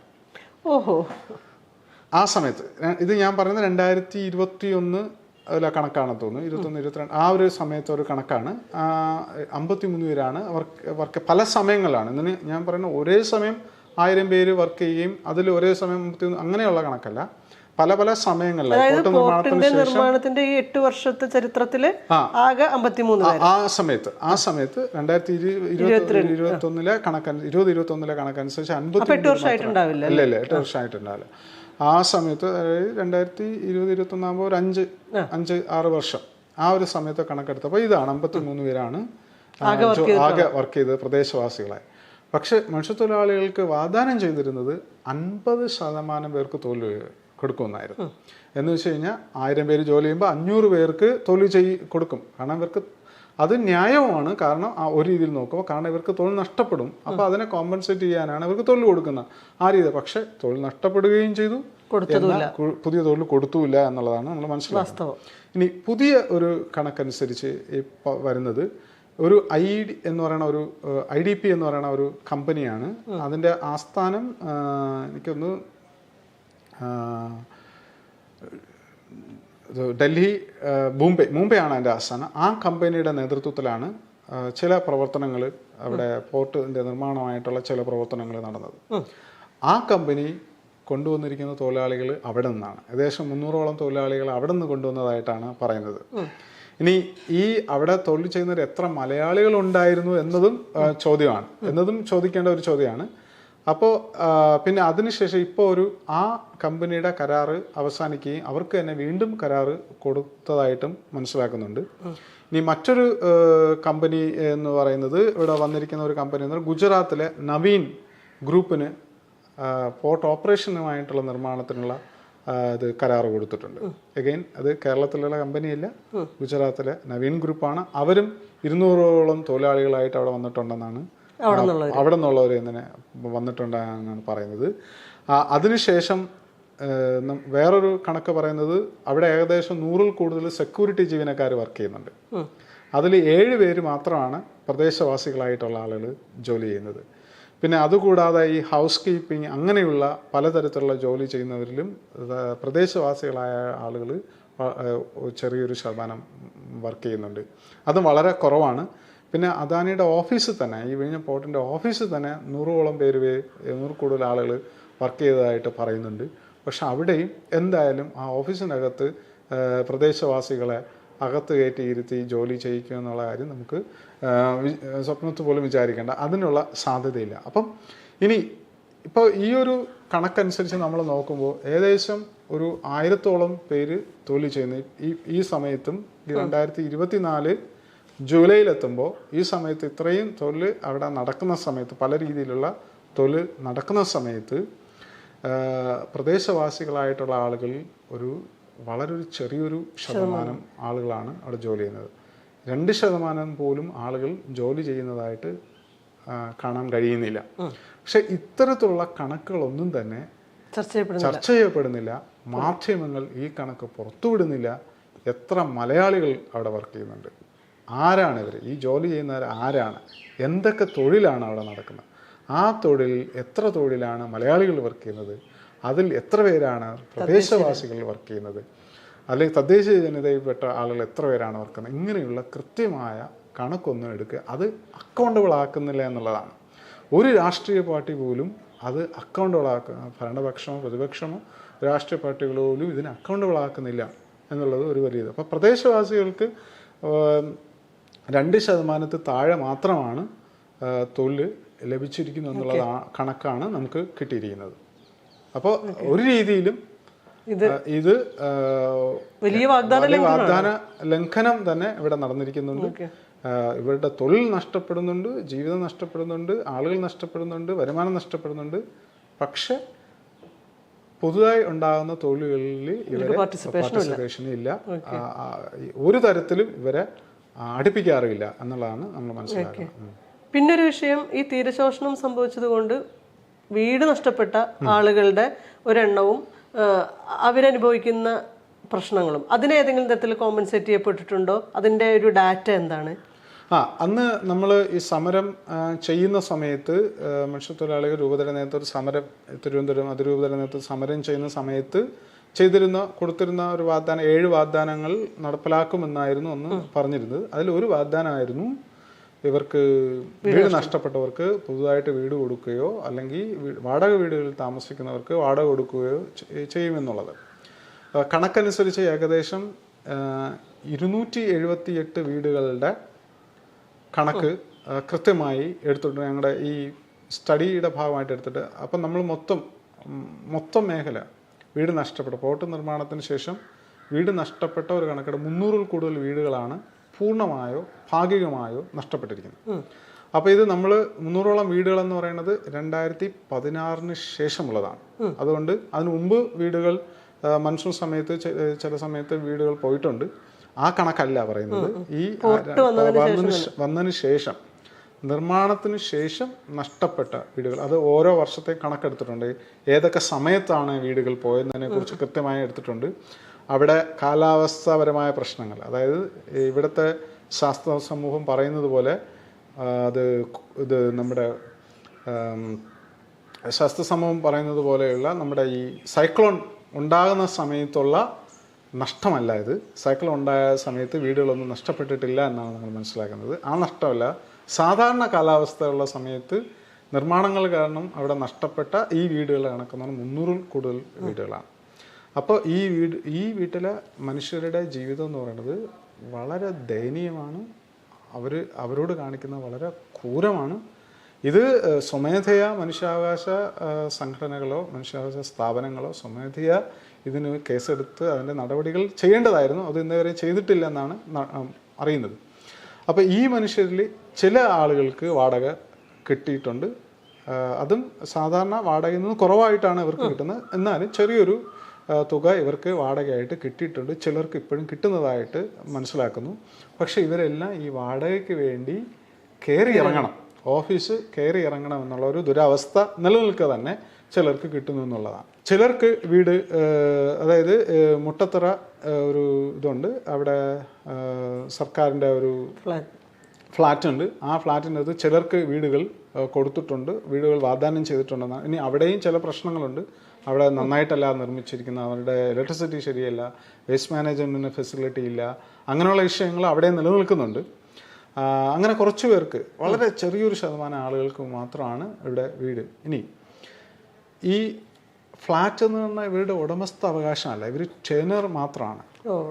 ആ ടെനർ നഷ്ടപ്പെടുകയോടുകൂടി ഇവർക്ക് ഇവിടെ ജീവിതകാലം കഴിയുന്നതോടെ ഇവർക്ക് ആ വീട് നഷ്ടപ്പെടുകയാണ്, ആ ഫ്ലാറ്റ് നഷ്ടപ്പെടുകയാണ് ചെയ്യുന്നത്. പക്ഷെ ഇവിടെ അതല്ല, ഇവർ ലാൻഡ് റൈറ്റ്സ് ഇവർക്കുണ്ടായിരുന്നു. എന്ന് വെച്ച് കഴിഞ്ഞാൽ ഇവർക്ക് ലാൻഡും ഉണ്ടായിരുന്നു, ആ ലാൻഡിലാണ് ഇവർക്ക് വീടുണ്ടായിരുന്നത്. അപ്പം ലാൻഡും പോയി വീടും പോയി. അപ്പോൾ ഈ ലാൻഡ് റൈറ്റ്സിനെ കുറിച്ചും ആരും പറയുന്നില്ല. വീടിനെ കുറിച്ച് പറയുന്നുണ്ട്, വീട് നഷ്ടപ്പെട്ടതിനെ കുറിച്ച് പറയുന്നുണ്ട്, വാടക കൊടുക്കുന്നതിനെ കുറിച്ച് പറയുന്നുണ്ട്, ഫ്ലാറ്റ് വാഗ്ദാനം ഉണ്ട്, കുറച്ച് പേർക്ക് കിട്ടി, അങ്ങനെയുണ്ട്. പക്ഷെ ലാൻഡ് നഷ്ടപ്പെട്ടതിനെ കുറിച്ച് ആരും പറയുന്നില്ല. കാരണം ഇത്രയും ആളുകൾക്ക് ലാൻഡ് നഷ്ടപ്പെട്ടു. അവർക്ക് ഉണ്ടായിരുന്ന ഒരേ ഒരു ലാൻഡ്, ഇവരാരും നമ്മുടെ 1967 ഭൂപരിഷ്കരണ നിയമം വെച്ച് ലാൻഡ് ഫ്രീ ആയിട്ട് കിട്ടിയവരല്ല. സർക്കാരിൽ നിന്ന് ഇന്നേ വരെ ഇവർക്ക് ഒരു ഭൂമിയും കിട്ടിയിട്ടില്ല. ഭൂപരിഷ്കരണ നിയമമുണ്ട്, പഞ്ചായത്തിലുള്ളവർക്കും 10 സെൻറ്റും, കോർപ്പറേഷനുള്ളവർക്ക് 3 സെൻറ്റും, മുനിസിപ്പാലിറ്റി ഉള്ളവർ 5 സെൻറ്റും ഭൂമി കൊടുക്കണമെന്ന് നിയമമുണ്ട്.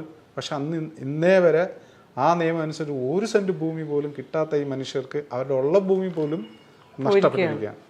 അപ്പോൾ ഈ ഭൂമിയുടെ വിഷയം, ഇവരുടെ ഭൂമിയുടെ വിഷയം ആരും വലുതായിട്ട് ഇതുവരെയും ചർച്ച ചെയ്തിട്ടില്ല. ലാൻഡ് റൈറ്റ്സ്, അവർക്ക് ലാൻഡ് ഓണർഷിപ്പ് നഷ്ടപ്പെട്ടു. ഇനി ലാൻഡ് ഓണർഷിപ്പ് നഷ്ടപ്പെടുമ്പോഴുള്ള അവസ്ഥ എന്താണ്? ഇതിൻ്റെ സെക്കൻഡറി വിഷയങ്ങൾ നമ്മൾ ചർച്ച ചെയ്യുന്നേ ഇല്ല. നമ്മൾ ഈ പറയുന്നത് വളരെ പ്രൈമറി ആയിട്ടുള്ള കോറായിട്ടുള്ള ഇഷ്യൂസ് മാത്രമാണ്. ഈ കോർ ഇഷ്യൂസിനെ ബേസ് ചെയ്തിട്ടുള്ള സെക്കൻഡറി ഇഷ്യൂസ് ഉണ്ട്. ആ ഇഷ്യൂസ് ഒന്നും ഇതുവരെ വന്നിട്ടില്ല. അപ്പോൾ അതിൽ ഇഷ്യൂവിൽ ഒന്നാണ്, ഇപ്പോൾ ഒരു വലിയ തുറ ഈ മേഖലയിലുള്ള മത്സ്യത്തൊഴിലാളിയുടെ മകനോ മകൾക്കോ ഒരു ബാങ്ക് ലോണിന് അപ്ലൈ ചെയ്യണമെന്നുണ്ടെങ്കിൽ സ്ഥലത്തിന്റെ ബാങ്ക് സ്ഥലത്തിന്റെ ആധാരമാണ്, ലാൻഡ് കരാടച്ച റെസീറ്റാണ് ചോദിക്കുന്നത്. പക്ഷെ ഇവർക്ക് ലാൻഡ് ഇല്ലല്ലോ. ലാൻഡ് കരാടച്ച റെസീറ്റ് അവർക്ക് വിദേശത്തോ അല്ലെങ്കിൽ എവിടെയെങ്കിലും പഠിക്കാൻ പോകണമെന്നുണ്ടെങ്കിൽ, അത് ബാങ്ക് ലോൺ എടുത്ത് പഠിക്കാൻ പോകണമെന്നുണ്ടെങ്കിൽ അത് പറ്റുന്നില്ല. അങ്ങനെ പല മത്സ്യത്തൊഴിലാളി കുടുംബങ്ങൾക്കും ബാങ്ക് ലോൺ ആക്സസ് ചെയ്യാൻ പറ്റുന്നില്ല. അങ്ങനെയുള്ള ഇത് ഞാൻ പറഞ്ഞതുപോലെ ഇങ്ങനെ നിരവധി സെക്കൻഡറി ഇഷ്യൂസ് ഉണ്ട്. അപ്പോൾ അങ്ങനെയുള്ള ലാൻഡ് റൈറ്റിൻ്റെ ഇഷ്യൂസ് ഉണ്ട്. പിന്നെ വീട് നഷ്ടപ്പെട്ടവർക്ക് വീടില്ല. ഇപ്പോൾ പലരും ഗോഡൗണിൽ താമസിക്കുന്നവരുണ്ട്, നഴ്സറി സ്കൂളിൽ താമസിക്കുന്നവരുണ്ട്, അതുപോലെ തന്നെ ബന്ധുക്കളുടെ വീട്ടിൽ താമസിക്കുന്നവരുണ്ട്. പ്രത്യേകിച്ച് ആണുങ്ങൾ പുറത്ത് താമസിക്കുന്ന പറയുമ്പം തെരുവിൽ താമസിക്കുന്ന അവസ്ഥ വന്നിട്ടുണ്ട്. കടപ്പുറങ്ങളിൽ ഉറങ്ങുന്നവരുണ്ട്, പൊതു ഇടങ്ങളിൽ ഉറങ്ങുന്ന മനുഷ്യരുണ്ട്. അത് ആണുങ്ങളായതുകൊണ്ടാണ് അവരെ പിന്നെ സ്ത്രീകൾ എങ്ങനെയെങ്കിലും എവിടെയെങ്കിലും അഡ്ജസ്റ്റ് ചെയ്തിട്ട് സ്ത്രീകളായതുകൊണ്ട്. പക്ഷെ ആണുങ്ങൾ ഇങ്ങനത്തെ ഒരു ജീവിതം നയിക്കുന്ന ആളുകളുണ്ട്. ഇതിൽ തന്നെ ഇതിൻ്റെ ഒരു സെക്കൻഡറി വശം എന്ന് പറഞ്ഞു കഴിഞ്ഞാൽ ആത്മഹത്യയുടെ എണ്ണം ഭയങ്കരമായിട്ട് കൂടിയിട്ടുള്ളതായിട്ട് നമ്മൾ ഈ പോർട്ട് നിർമ്മാണത്തിന് ശേഷം ഈ സ്ഥലങ്ങളിൽ ഭയങ്കരമായിട്ട് കൂടിയിട്ടുള്ളതായിട്ട് കണക്കാക്കുന്നുണ്ട്. കാരണം എന്ന് വെച്ച് കഴിഞ്ഞാൽ വീട്ടിൽ കുടുംബമായിട്ട് അവർക്ക് താമസിക്കാൻ പറ്റുന്നില്ല. മകൾ വേറൊരു സ്ഥലത്തായിരിക്കും, മകൾ വേറൊരു സ്ഥലത്തായിരിക്കും, അച്ഛൻ തെരുവിലായിരിക്കും, അമ്മ, അങ്ങനെ പല സ്ഥലങ്ങൾ, അതായത് സ്ഥലമുള്ള ചിതറി ഇവരുടെ ഒരു കുടുംബ വ്യവസ്ഥ തന്നെ നഷ്ടപ്പെട്ടു. അത് ചെറിയ സ്റ്റഡീസ് നടത്തുന്നുണ്ട്. കേരള യൂണിവേഴ്സിറ്റിയുടെ മാസ്റ്റർ ഡിസർട്ടേഷൻ നമുക്കറിയാവുന്ന 2 കുട്ടികൾ തന്നെ ചെയ്തിട്ടുണ്ട് അത്തരത്തിലുള്ള സ്റ്റഡീസ്. അപ്പോൾ അതുകൊണ്ടാണ് ഇവരുടെ ഈ ക്വാളിറ്റി ലൈഫ് പോയി. കേരളം പറയുന്ന ക്വാളിറ്റി ലൈഫ് ഒന്നും ഇല്ലാതെ ജീവിക്കേണ്ടി വരുന്നു. നേരത്തെ സ്വാതന്ത്ര്യം ഉണ്ടായിരുന്നു, ചെറിയ വീടാണെങ്കിലും വിശാലമായ കടപ്പുറം ഉണ്ടായിരുന്നു. അതുകൊണ്ട് അത് വളരെ പ്രധാനം. മാത്രമല്ല, നമ്മൾ പുതിയ പഠനങ്ങൾ വരുന്നതെന്ന് വെച്ച് കഴിഞ്ഞാൽ മാറുന്ന ക്ലൈമറ്റ് ചേഞ്ച് ആയിട്ടുള്ള ഒരു കാലഘട്ടത്തിൽ ബ്ലൂ സ്പേസ് മനുഷ്യൻ്റെ മെൻ്റൽ ഹെൽത്തിന് വളരെ ഇമ്പോർട്ടൻ്റ് എന്നാണ് പറയുന്നത്. അത് നേരിട്ട് അനുഭവിച്ചുകൊണ്ടിരുന്ന ബ്ലൂ സ്പേസ് കടൽ തീരത്ത് യാത്ര ചെയ്യുന്നത് മനുഷ്യൻ്റെ മാനസികാരോഗ്യത്തിന് നല്ലതെന്നാണ് UN-ൻ്റെ തന്നെ റിപ്പോർട്ടുണ്ട്. അതുകൊണ്ട് UN അഡ്വൈസ് ചെയ്യുന്നത് കടൽ തീരത്ത് നടക്കണമെന്നാണ്. പക്ഷെ അങ്ങനെ കടൽ തീരത്ത് നടന്നുകൊണ്ടിരുന്ന ബ്ലൂ സ്പേസിനെ ഫ്രീ ആയിട്ട് ആക്സസ് ചെയ്തുകൊണ്ടിരുന്ന അവിടെ ജീവിച്ചിരുന്ന ആ സമൂഹം ഇന്ന് സ്ഥലമില്ലാതായിട്ട് ചിതറിക്കപ്പെട്ടിരിക്കുകയാണ്. അപ്പോൾ നേരത്തെ തുടക്കത്തിൽ ചോദിച്ച പൊളിറ്റിക്കൽ ഇഷ്യൂ, കാരണം അവർക്കൊരു കമ്പൈൻഡ് ഗ്രൂപ്പായിട്ട് ഒരു കമ്മ്യൂണിറ്റി ആയിട്ട് ബാർഗെയിൻ ചെയ്യാനുള്ള പവർ കൂടി നഷ്ടപ്പെട്ടു. അതും ചെതറിപ്പോയി.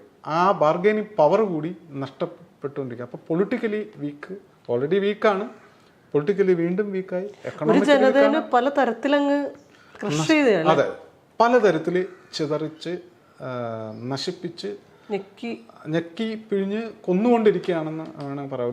ഒരു ജനതയെ ഇല്ലാതാക്കിക്കൊണ്ടിരിക്കുന്ന സാഹചര്യത്തിലാണ് ഈ പോർട്ട് നിർമ്മാണം മുന്നോട്ട് പോകുന്നത്. ഈ നമ്മളിതിനെക്കുറിച്ചൊക്കെ പറയുന്നതിൻ്റെ സോഷ്യൽ മീഡിയയിലൊക്കെ ഇതിൻ്റെ അടിയിൽ വരുന്ന കമൻസ് ഒക്കെ കാണുമ്പോഴേ നമുക്ക് മനുഷ്യരാണോ ഈ പറയുന്നതെന്ന് തോന്നിപ്പോകും. അതായത് പോർട്ടങ്ങ് അടച്ചു കൂട്ടിയിട്ട് മീൻപിടുത്തം തിരിച്ചുകൊണ്ട് വരാം, ചാളക്ക് ഇത്രയ്ക്ക് വിലക്ക് കിട്ടുമോ എന്നൊക്കെയുള്ള പരിഹാസമാണ്, മത്സ്യത്തൊഴിലാളികൾക്കെതിരായിട്ടുള്ള പരിഹാസമാണ് ഈ എന്താ പറയാ ഇതിനെ ആഘോഷിക്കുന്നവർ ചെയ്യുന്നതെന്നും കൂടെ ഉള്ളൊരു ദുരവസ്ഥയുണ്ട്. അതായത് ഈ മത്സ്യത്തൊഴിലാളികളോടുള്ള പൊതുസമൂഹത്തിന്റെ മനോഭാവം അത് വളരെ മോശം മനോഭാവമാണ്. അത് ജാതി വ്യവസ്ഥയൊക്കെ ഉണ്ടായിരുന്ന സമയത്ത് നമുക്ക് ഈ തൊട്ടുകൂടായ്മ, തിണ്ടുകൂടായ്മ, സഞ്ചാര സ്വാതന്ത്ര്യമൊക്കെ ഇല്ലായിരുന്ന ഒരു സമയത്തുണ്ടായിരുന്ന മാനസികാവസ്ഥയിലാണ് കേരളത്തിലെ പൊതുസമൂഹം മത്സ്യത്തൊഴിലാളി സമൂഹത്തെ നോക്കിക്കാണുന്നത്. അയിത്തം കാരണം ഇവർ മീൻ പിടിക്കുന്നത് കൊണ്ടുള്ള അയിത്തമാണ്. ചില സ്ഥലങ്ങളിൽ അവരുടെ ഐഡന്റിറ്റി പോലും വെളിപ്പെടുത്താൻ പറ്റാത്ത രീതിയിൽ ഞാനൊരു മത്സ്യത്തൊഴിലാളിയുടെ മകളാണ്, അതായത് മത്സ്യത്തൊഴിലാളി മേഖലയിൽ നിന്ന് വരുന്ന ഒരാളാണ് എന്ന് പറയാൻ പറ്റാത്ത രീതിയിലുള്ള ഒരു സാമൂഹിക സാഹചര്യം കേരളത്തിൽ നിലനിൽക്കുന്നുണ്ട്. ഇത് ഡോക്യുമെന്റ് ചെയ്തിട്ടുള്ളതാണ്. നമ്മുടെ പല കുട്ടികളും വിദ്യാഭ്യാസ സ്ഥാപനങ്ങൾ പഠിക്കുമ്പോൾ ഞാൻ തന്നെ അത് അനുഭവിച്ചിട്ടുള്ള ആളാണ്. ഞാൻ എൻ്റെ പഠനകാലത്ത് എൻ്റെ ഐഡന്റിറ്റി വെളിപ്പെടുത്തേണ്ടി വന്ന സമയത്ത് ഞാൻ അനുഭവിച്ചിട്ടുള്ള കാര്യങ്ങളാണ്.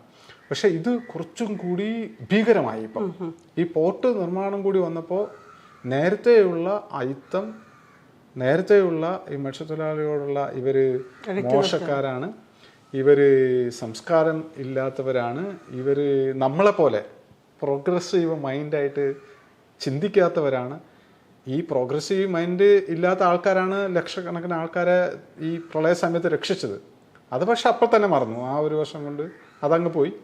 പക്ഷെ അങ്ങനെ അപ്പം കേരള സമൂഹം, പൊതുസമൂഹം മത്സ്യത്തൊഴിലാളികളോടുള്ള സമീപനത്തിൽ ഭീകരമായ ഒരു മനസ്സാണ്. ഇതിൽ ഏറ്റവും കൂടുതൽ ഞാൻ കണ്ട ഒരു വ്യത്യാസം, സാധാരണ ജനങ്ങൾക്ക് കമ്പാരിറ്റീവ്ലി ഇത് കുറവാണ്. അതായത് സാധാരണ തൊഴിൽ ജീവിക്കുന്ന മനുഷ്യരുണ്ടല്ലോ, ഓട്ടോ ഓടിക്കുന്നവർ, അല്ലെങ്കിൽ കൃഷി ചെയ്യുന്നവർ, അല്ലെങ്കിൽ സാധാരണ തൊഴിൽ ചെയ്യുന്ന സാധാരണ ലേബർ ക്ലാസ് വരുന്ന മനുഷ്യർക്ക് ഇത്തരത്തിലുള്ള അയിത്ത മനോഭാവവും തൊഴിലാളി ഒക്കെ കുറവാണ്. അവർക്ക് പരസ്പരം മനസ്സിലാവും. പക്ഷേ ഇത് ഇത്തരത്തിലുള്ള അയിത്തം വിദ്യാഭ്യാസമുള്ളവരാണ്. അതാണ് രൂപവൽക്കരിക്കപ്പെടുകയാണ്. അതെ, അതാണ് എന്നെ ഷോക്ക് ചെയ്യുന്നതാണ്. You are educated, you know people, അല്ലെങ്കിൽ നിങ്ങൾക്ക് ഈ ആളുകളെ നിങ്ങൾക്ക് മനസ്സിലാക്കാൻ പറ്റും എന്തുകൊണ്ട് അവർ സമരം ചെയ്യുന്നു, എന്തുകൊണ്ട് അവർ അവരുടെ പരാതികൾ അവർ പറയുന്നു, എന്തുകൊണ്ട് അവർ ഇതിനെ എതിർക്കുന്നു. അവരുടെ തൊഴിൽ നഷ്ടപ്പെടുന്നു, അവരുടെ ജീവിതം നഷ്ടപ്പെടുന്നു, അവരുടെ പൗരാവകാശങ്ങൾ നഷ്ടപ്പെടുന്നു, അവരുടെ കോൺസ്റ്റിറ്റ്യൂഷണൽ റൈറ്റ്സ് നഷ്ടപ്പെടുന്നു, അവരുടെ പരമ്പരാഗത അവകാശങ്ങൾ നഷ്ടപ്പെടുന്നു. അവരുടെ ഇടമാണ് നിങ്ങൾ പോർട്ടായിട്ട് ഡെവലപ്പ് ചെയ്തെടുക്കുന്നത്, അവർ തൊഴിൽ ചെയ്തിരുന്ന ഇടമാണ്, അവരുടെ അതെന്ന് കരുതിയിരുന്ന ഇടമാണ്. അതുകൊണ്ടാണ് അവർ എതിർക്കുന്നത് എന്ന് മനസ്സിലാക്കാൻ ശേഷിയുള്ള മലയാളിയാണ് ഈ മനുഷ്യരെ പരിഹാസത്തിൽ ഇവിടെ കാണുന്നത്. അതാണ് ഷോക്കിംഗ്. That is something. അത് ഈ സമൂഹത്തെക്കുറിച്ച്, കേരള സമൂഹത്തിലെ വിദ്യാഭ്യാസത്തെക്കുറിച്ചും വിദ്യാഭ്യാസമുള്ള ഒരു സമൂഹത്തെക്കുറിച്ചും ടെൽ സംതിങ് അബൌട്ട് ഇറ്റ്. അത് മാത്രമല്ലെന്ന് എനിക്ക് തോന്നുന്നു, അതിൻ്റെ ഒരു പൊളിറ്റിക്സ്, അതായത് ഇടതുപക്ഷ മനോഭാവം ഉണ്ടെന്ന് നമ്മൾ തെറ്റിദ്ധരിച്ചിരുന്ന, കേരളം ഉറപ്പായിട്ടും അങ്ങനെ അതിൻ്റെ ചരിത്രം നോക്കിയാൽ ഇടതുപക്ഷ സർക്കാർ ഭരിക്കുന്ന കാലത്താണ് ഇത് മുഴുവൻ സംഭവിക്കുന്നത്. ഏറ്റവും കൂടുതൽ തൊഴിലാളി വർഗത്തിനെ മനസ്സിലാക്കേണ്ടതും അവർക്ക് വേണ്ടി പ്രവർത്തിക്കേണ്ടിയിരുന്നതും ഇടതുപക്ഷ സർക്കാരല്ലേ. പക്ഷെ അവിടെയാണ്, അതാ ഞാൻ പറഞ്ഞു, ഒരു പുത്തൻ വർഗം ഇവിടെ ഉണ്ടായി വരെയും പണത്തിനെ ബേസ് ചെയ്തുകൊണ്ടുള്ളൊരു, അവർക്ക് അദാനി എന്ന് പറയുന്നത് ഒരു പ്രശ്നമാവുന്നില്ല. അദാനി, മോദിന്റെ രാഷ്ട്രീയ ഇലക്ഷൻ വരുന്ന സമയത്ത് മാത്രമേ മോദി അദാനി ചങ്ങാത്തത്തെ പറ്റിയിട്ട് ഇവർക്ക് രാഷ്ട്രീയമായി മനസ്സിലാവുന്നുള്ളൂ. ഇവിടെ അതേ അദാനിയാണ് ഈ തൊഴിലാളി വർഗത്തിനെതിരെ പ്രശ്നം ഉണ്ടാക്കുന്നതെന്ന് ഇവർക്ക് ഇടതുപക്ഷത്തിന് മനസ്സിലാവുന്നില്ല എന്നുള്ളതൊരു നമ്മുടെ ഒരു പൊതുസമൂഹത്തിന് വന്ന മാറ്റമായിട്ടും കൂടി ഭയങ്കര ഇതാണ്. കാരണം ഇത് ഇമ്പോർട്ടൻറ്റ് ഇഷ്യൂ ആണ്, ഇടതുപക്ഷം. അപ്പോൾ നമ്മളിൽ ഇടതുപക്ഷ ഒരു മനോഭാവമുള്ള ഒരു സമൂഹമാണ് പൊതുവെ, അങ്ങനെയാണ്. അപ്പോൾ നമ്മൾ അങ്ങനെ തന്നെയാണ് കാണുന്ന ഇടതുപക്ഷം. നമുക്കൊപ്പം അടിസ്ഥാന വർഗത്തിന് വേണ്ടി സംസാരിക്കും, തൊഴിലാളി വർഗ പാർട്ടിയാണ്, അടിസ്ഥാന വർഗത്തിൻ്റെ പാർട്ടിയാണ്. ചില മാറ്റങ്ങൾ വന്നു, കാലത്തിനനുസരിച്ചുള്ള മാറ്റങ്ങൾ ഒക്കെ ശരിയാണ്. ഞാൻ ഈ വിഷയത്തെക്കുറിച്ച് കേരളത്തിലെ മത്സ്യത്തൊഴിലാളി സമൂഹത്തെ, കേരളത്തിലെ പൊതുസമൂഹം, പ്രത്യേകിച്ച് ഇടതുപക്ഷ ഭരണ സംവിധാനത്തിലിരിക്കുന്ന ആളുകൾ കാണുന്നത് ഇങ്ങനെയാണ് എന്ന് പല വ്യക്തികളോടും പറയുമ്പോൾ, കേരളത്തിന് പുറത്തുള്ള പല വ്യക്തികളോടും പറയുമ്പോൾ അവർ ഷോക്കിംഗ് ആണ്. ഇൻ കേരള ഇറ്റ്സ് ഹാപ്പനിങ് എന്നാണ് അവർ ചോദിക്കുന്നത്.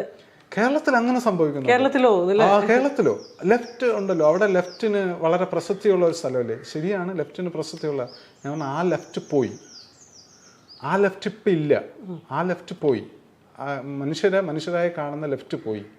ഇപ്പം വേറൊരു ലെഫ്റ്റാണ്. അതെന്ത് ലെഫ്റ്റാണെന്ന് നമുക്ക് പറയാൻ പറ്റാത്ത ഒരു ലെഫ്റ്റാണ്. തീർച്ചയായിട്ടും പണത്തിന് വേണ്ടിയുള്ള ഒരു ലെഫ്റ്റായിട്ട് അത് മാറിയിട്ടുണ്ട്. തൊഴിലാളികളെ അപഹസിക്കുകയും കൂടെ ചെയ്യും. ഇത് തൊഴിൽ മന്ത്രി തന്നെ തൊഴിലാളികളെ അപഹസിക്കുകയാണ്. തൊഴിൽ മന്ത്രിയായ ശിവൻകുട്ടി മത്സ്യത്തൊഴിലാളികളെ അപഹസിക്കുകയാണ്, മത്സ്യത്തൊഴിലാളികളെ തീവ്രവാദികളാക്കി മാറ്റുകയാണ്, വിളിക്കുകയാണ്. ദേശാഭിമാനി ലീഡ് എഴുതുകയാണ് തീവ്രവാദികളാണെന്ന് ലീഡ്. അങ്ങനെ അപ്പോൾ ആ രീതിയിൽ അങ്ങനെയുള്ള ഒരു ഇടതുപക്ഷമാണ് നിലനിൽക്കുന്നത്. അപ്പോൾ ഇത് പലർക്കും പുതിയ അറിവാണ്. ഞാൻ സംസാരിച്ചിട്ടുള്ള കേരളത്തിന് പുറത്തുള്ള, പ്രത്യേകിച്ച് ഒരു റൈറ്റ് വിങ് ഇത് ഭയങ്കര വലുതായി നിൽക്കുന്ന ഒരു സാഹചര്യത്തിൽ ഇന്ത്യയിൽ ഇപ്പോൾ ചെറുതായിട്ട് കുറഞ്ഞിട്ട് ഇലക്ഷൻ ചെറുതായ ഒരു ഇത് വന്നെങ്കിലും അങ്ങനെയുള്ള ഒരു സാഹചര്യത്തിൽ കേരളത്തിനെയാണ് പ്രതീക്ഷയോടെ ബദലായിട്ട് ഇടതുപക്ഷത്തിൻ്റെ മനസ്സുള്ള അല്ലെങ്കിൽ ഇടതുപക്ഷ സാന്നിധ്യമുള്ള കേരളത്തെയാണ് എല്ലാവരും ബദലായിട്ട് കാണുന്നത്. ആ കേരളത്തിലാണ് ഇടതുപക്ഷ പ്രതീക്ഷയോടെ വന്ന കേരളത്തിലെ ഇടതുപക്ഷമാണ് അദാനിക്ക് വേണ്ടി ഇങ്ങനെ വാഴ്ത്തുപാട്ടും മാത്രമല്ല, അദാനിക്ക് വേണ്ടി അദാനിയിൽ നിന്ന് വാങ്ങേണ്ട പൈസ ഒരു ദിവസം 12 ലക്ഷം രൂപ വെച്ച് ഡിലേ വന്നതിന്, പോർട്ട് നിർമ്മാണം ഡിലേ വന്നതിന് കോടിക്കണക്കിന്, ഇപ്പം അത് 300 കോടി പ്ലസ് ആയി, അത്രയും കോടി രൂപ എക്സംപ്റ്റ് ചെയ്ത് കൊടുത്തല്ലേ, വാങ്ങുന്നില്ല, എക്സംപ്റ്റ് കൊടുക്കുകയാണ്. അതിനെക്കുറിച്ച് സംസാരിക്കുന്നില്ല. പാർട്ടിയും സംസാരിക്കുന്നില്ല, ഭരണവും സംസാരിക്കുന്നില്ല, അതിനെക്കുറിച്ച് സംസാരിക്കുന്നില്ല. ഡിലേ ആയത് എന്തുകൊണ്ട് അതിനെക്കുറിച്ച് സംസാരിക്കുന്നില്ല. അദാനി അവിടെ ബയോഡൈവേഴ്സിറ്റി മുഴുവൻ നശിപ്പിച്ചുകൊണ്ടിരിക്കുകയാണ്. അതിൻ്റെ ഉത്തരവാദിത്വം ആർക്കാണ്? അതിന് അക്കൗണ്ടബിൾ ആരാണ്? അദാനിയല്ലേ? അതിനനുസരിച്ചുള്ള ഇത്രയും ജീവജാലങ്ങളെ വംശഹത്യ നടത്തിയതിന് അതിനനുസരിച്ചുള്ള തുക ഈടാക്കുന്നില്ല. അതുപോലെ തന്നെ ടേൺഓവർ അതിന്റെ പീരീഡ് നീട്ടിക്കൊടുക്കുകയാണ്. എനിക്കൊന്നും ഇപ്പൊ കണ്ടീഷനും ഇല്ല, ഒരു കണ്ടീഷനില്ല, അവർ ചോദിക്കാതെ തന്നെ നീട്ടിക്കൊടുക്കുകയാണ്. അവർക്ക് ആവശ്യമുള്ള എല്ലാ സൗകര്യങ്ങളും ചെയ്തു കൊടുക്കുകയാണ്. അപ്പോൾ കേരളത്തിന്റെ ₹1 പോലും ലാഭമില്ലാത്ത പദ്ധതിക്ക് വേണ്ടിയാണ് ഈ ആഘോഷം മുഴുവനും. അപ്പോൾ അതിനെ ആഘോഷിക്കുന്നു. അതായത് ഇപ്പൊ അദാനി ചെയ്യുന്ന അല്ലെങ്കിൽ പോർട്ട് നിർമ്മാണം നടത്തുന്ന കമ്പനി ചെയ്യുന്ന മറൈൻ പൊല്യൂഷൻ്റെ ഇഷ്യൂസ് ഉണ്ട്. അതിനെക്കുറിച്ച് നമ്മൾ വലുതായിട്ട് സംസാരിക്കുന്നില്ല. മറ്റ് പല വിഷയങ്ങൾ പറഞ്ഞ പല വിഷയങ്ങൾ ഇതിന് അക്കൗണ്ടബിൾ ആക്കേണ്ട ആ പ്രോസസ്സിനെ അല്ലെങ്കിൽ ആ നിർമ്മാണത്തെ അക്കൗണ്ടബിൾ ആക്കാതെ അവർ ചെയ്യുന്നത് എല്ലാം ശരിയാണ് എന്ന തലത്തിലാണ് ഈ ആഘോഷങ്ങൾ നടക്കുന്നത്. അപ്പോൾ ഈ ആഘോഷങ്ങൾക്കുള്ളിൽ ഈ മനുഷ്യാവകാശ ലംഘനങ്ങൾ നടക്കുന്നുണ്ട്, പരിസ്ഥിതി നിയമങ്ങൾ ലംഘിക്കുന്നുണ്ട്, ജൈവ വൈവിധ്യത്തെ നശിപ്പിക്കുന്നുണ്ട്, മറ്റ് പല കാര്യങ്ങളും തൊഴിലാളികളുടെ ഇത് ഇല്ലാതാക്കുന്നുണ്ട്. ഇനി തൊഴിലാളികൾക്ക് ശരിക്കും ശമ്പളം കൊടുക്കുന്നുണ്ടോ? അവിടെ വർക്ക് ചെയ്യുന്ന തൊഴിലാളികളല്ല വർക്ക് ചെയ്യുന്നുണ്ടോ? തൊഴിലാളികൾ ശമ്പളം കൊടുക്കുന്ന അവർ ശരിക്കുള്ള വർക്കിംഗ് കണ്ടീഷനിലാണോ താമസിക്കുന്നത്? കൊണ്ടുവന്നവരാണ്. സോ ഒന്നും അറിയത്തില്ല. അതിനെക്കുറിച്ചൊക്കെ സംസാരിക്കേണ്ട ഒരു പാർട്ടി, ഒരു ഇടതുപക്ഷം അതിനെക്കുറിച്ച് സംസാരിക്കാതെ ഇത്തരം ആഘോഷങ്ങൾ നടത്തുന്നത് എന്തിനാണ് എന്നുള്ള ഒരു ചോദ്യം നമുക്ക് ഭയങ്കര ആയിട്ട് മലയാളി മനസ്സിനെ ഭയങ്കരമായിട്ട് ഷോക്ക് ചെയ്യുന്ന കാര്യമാണ്.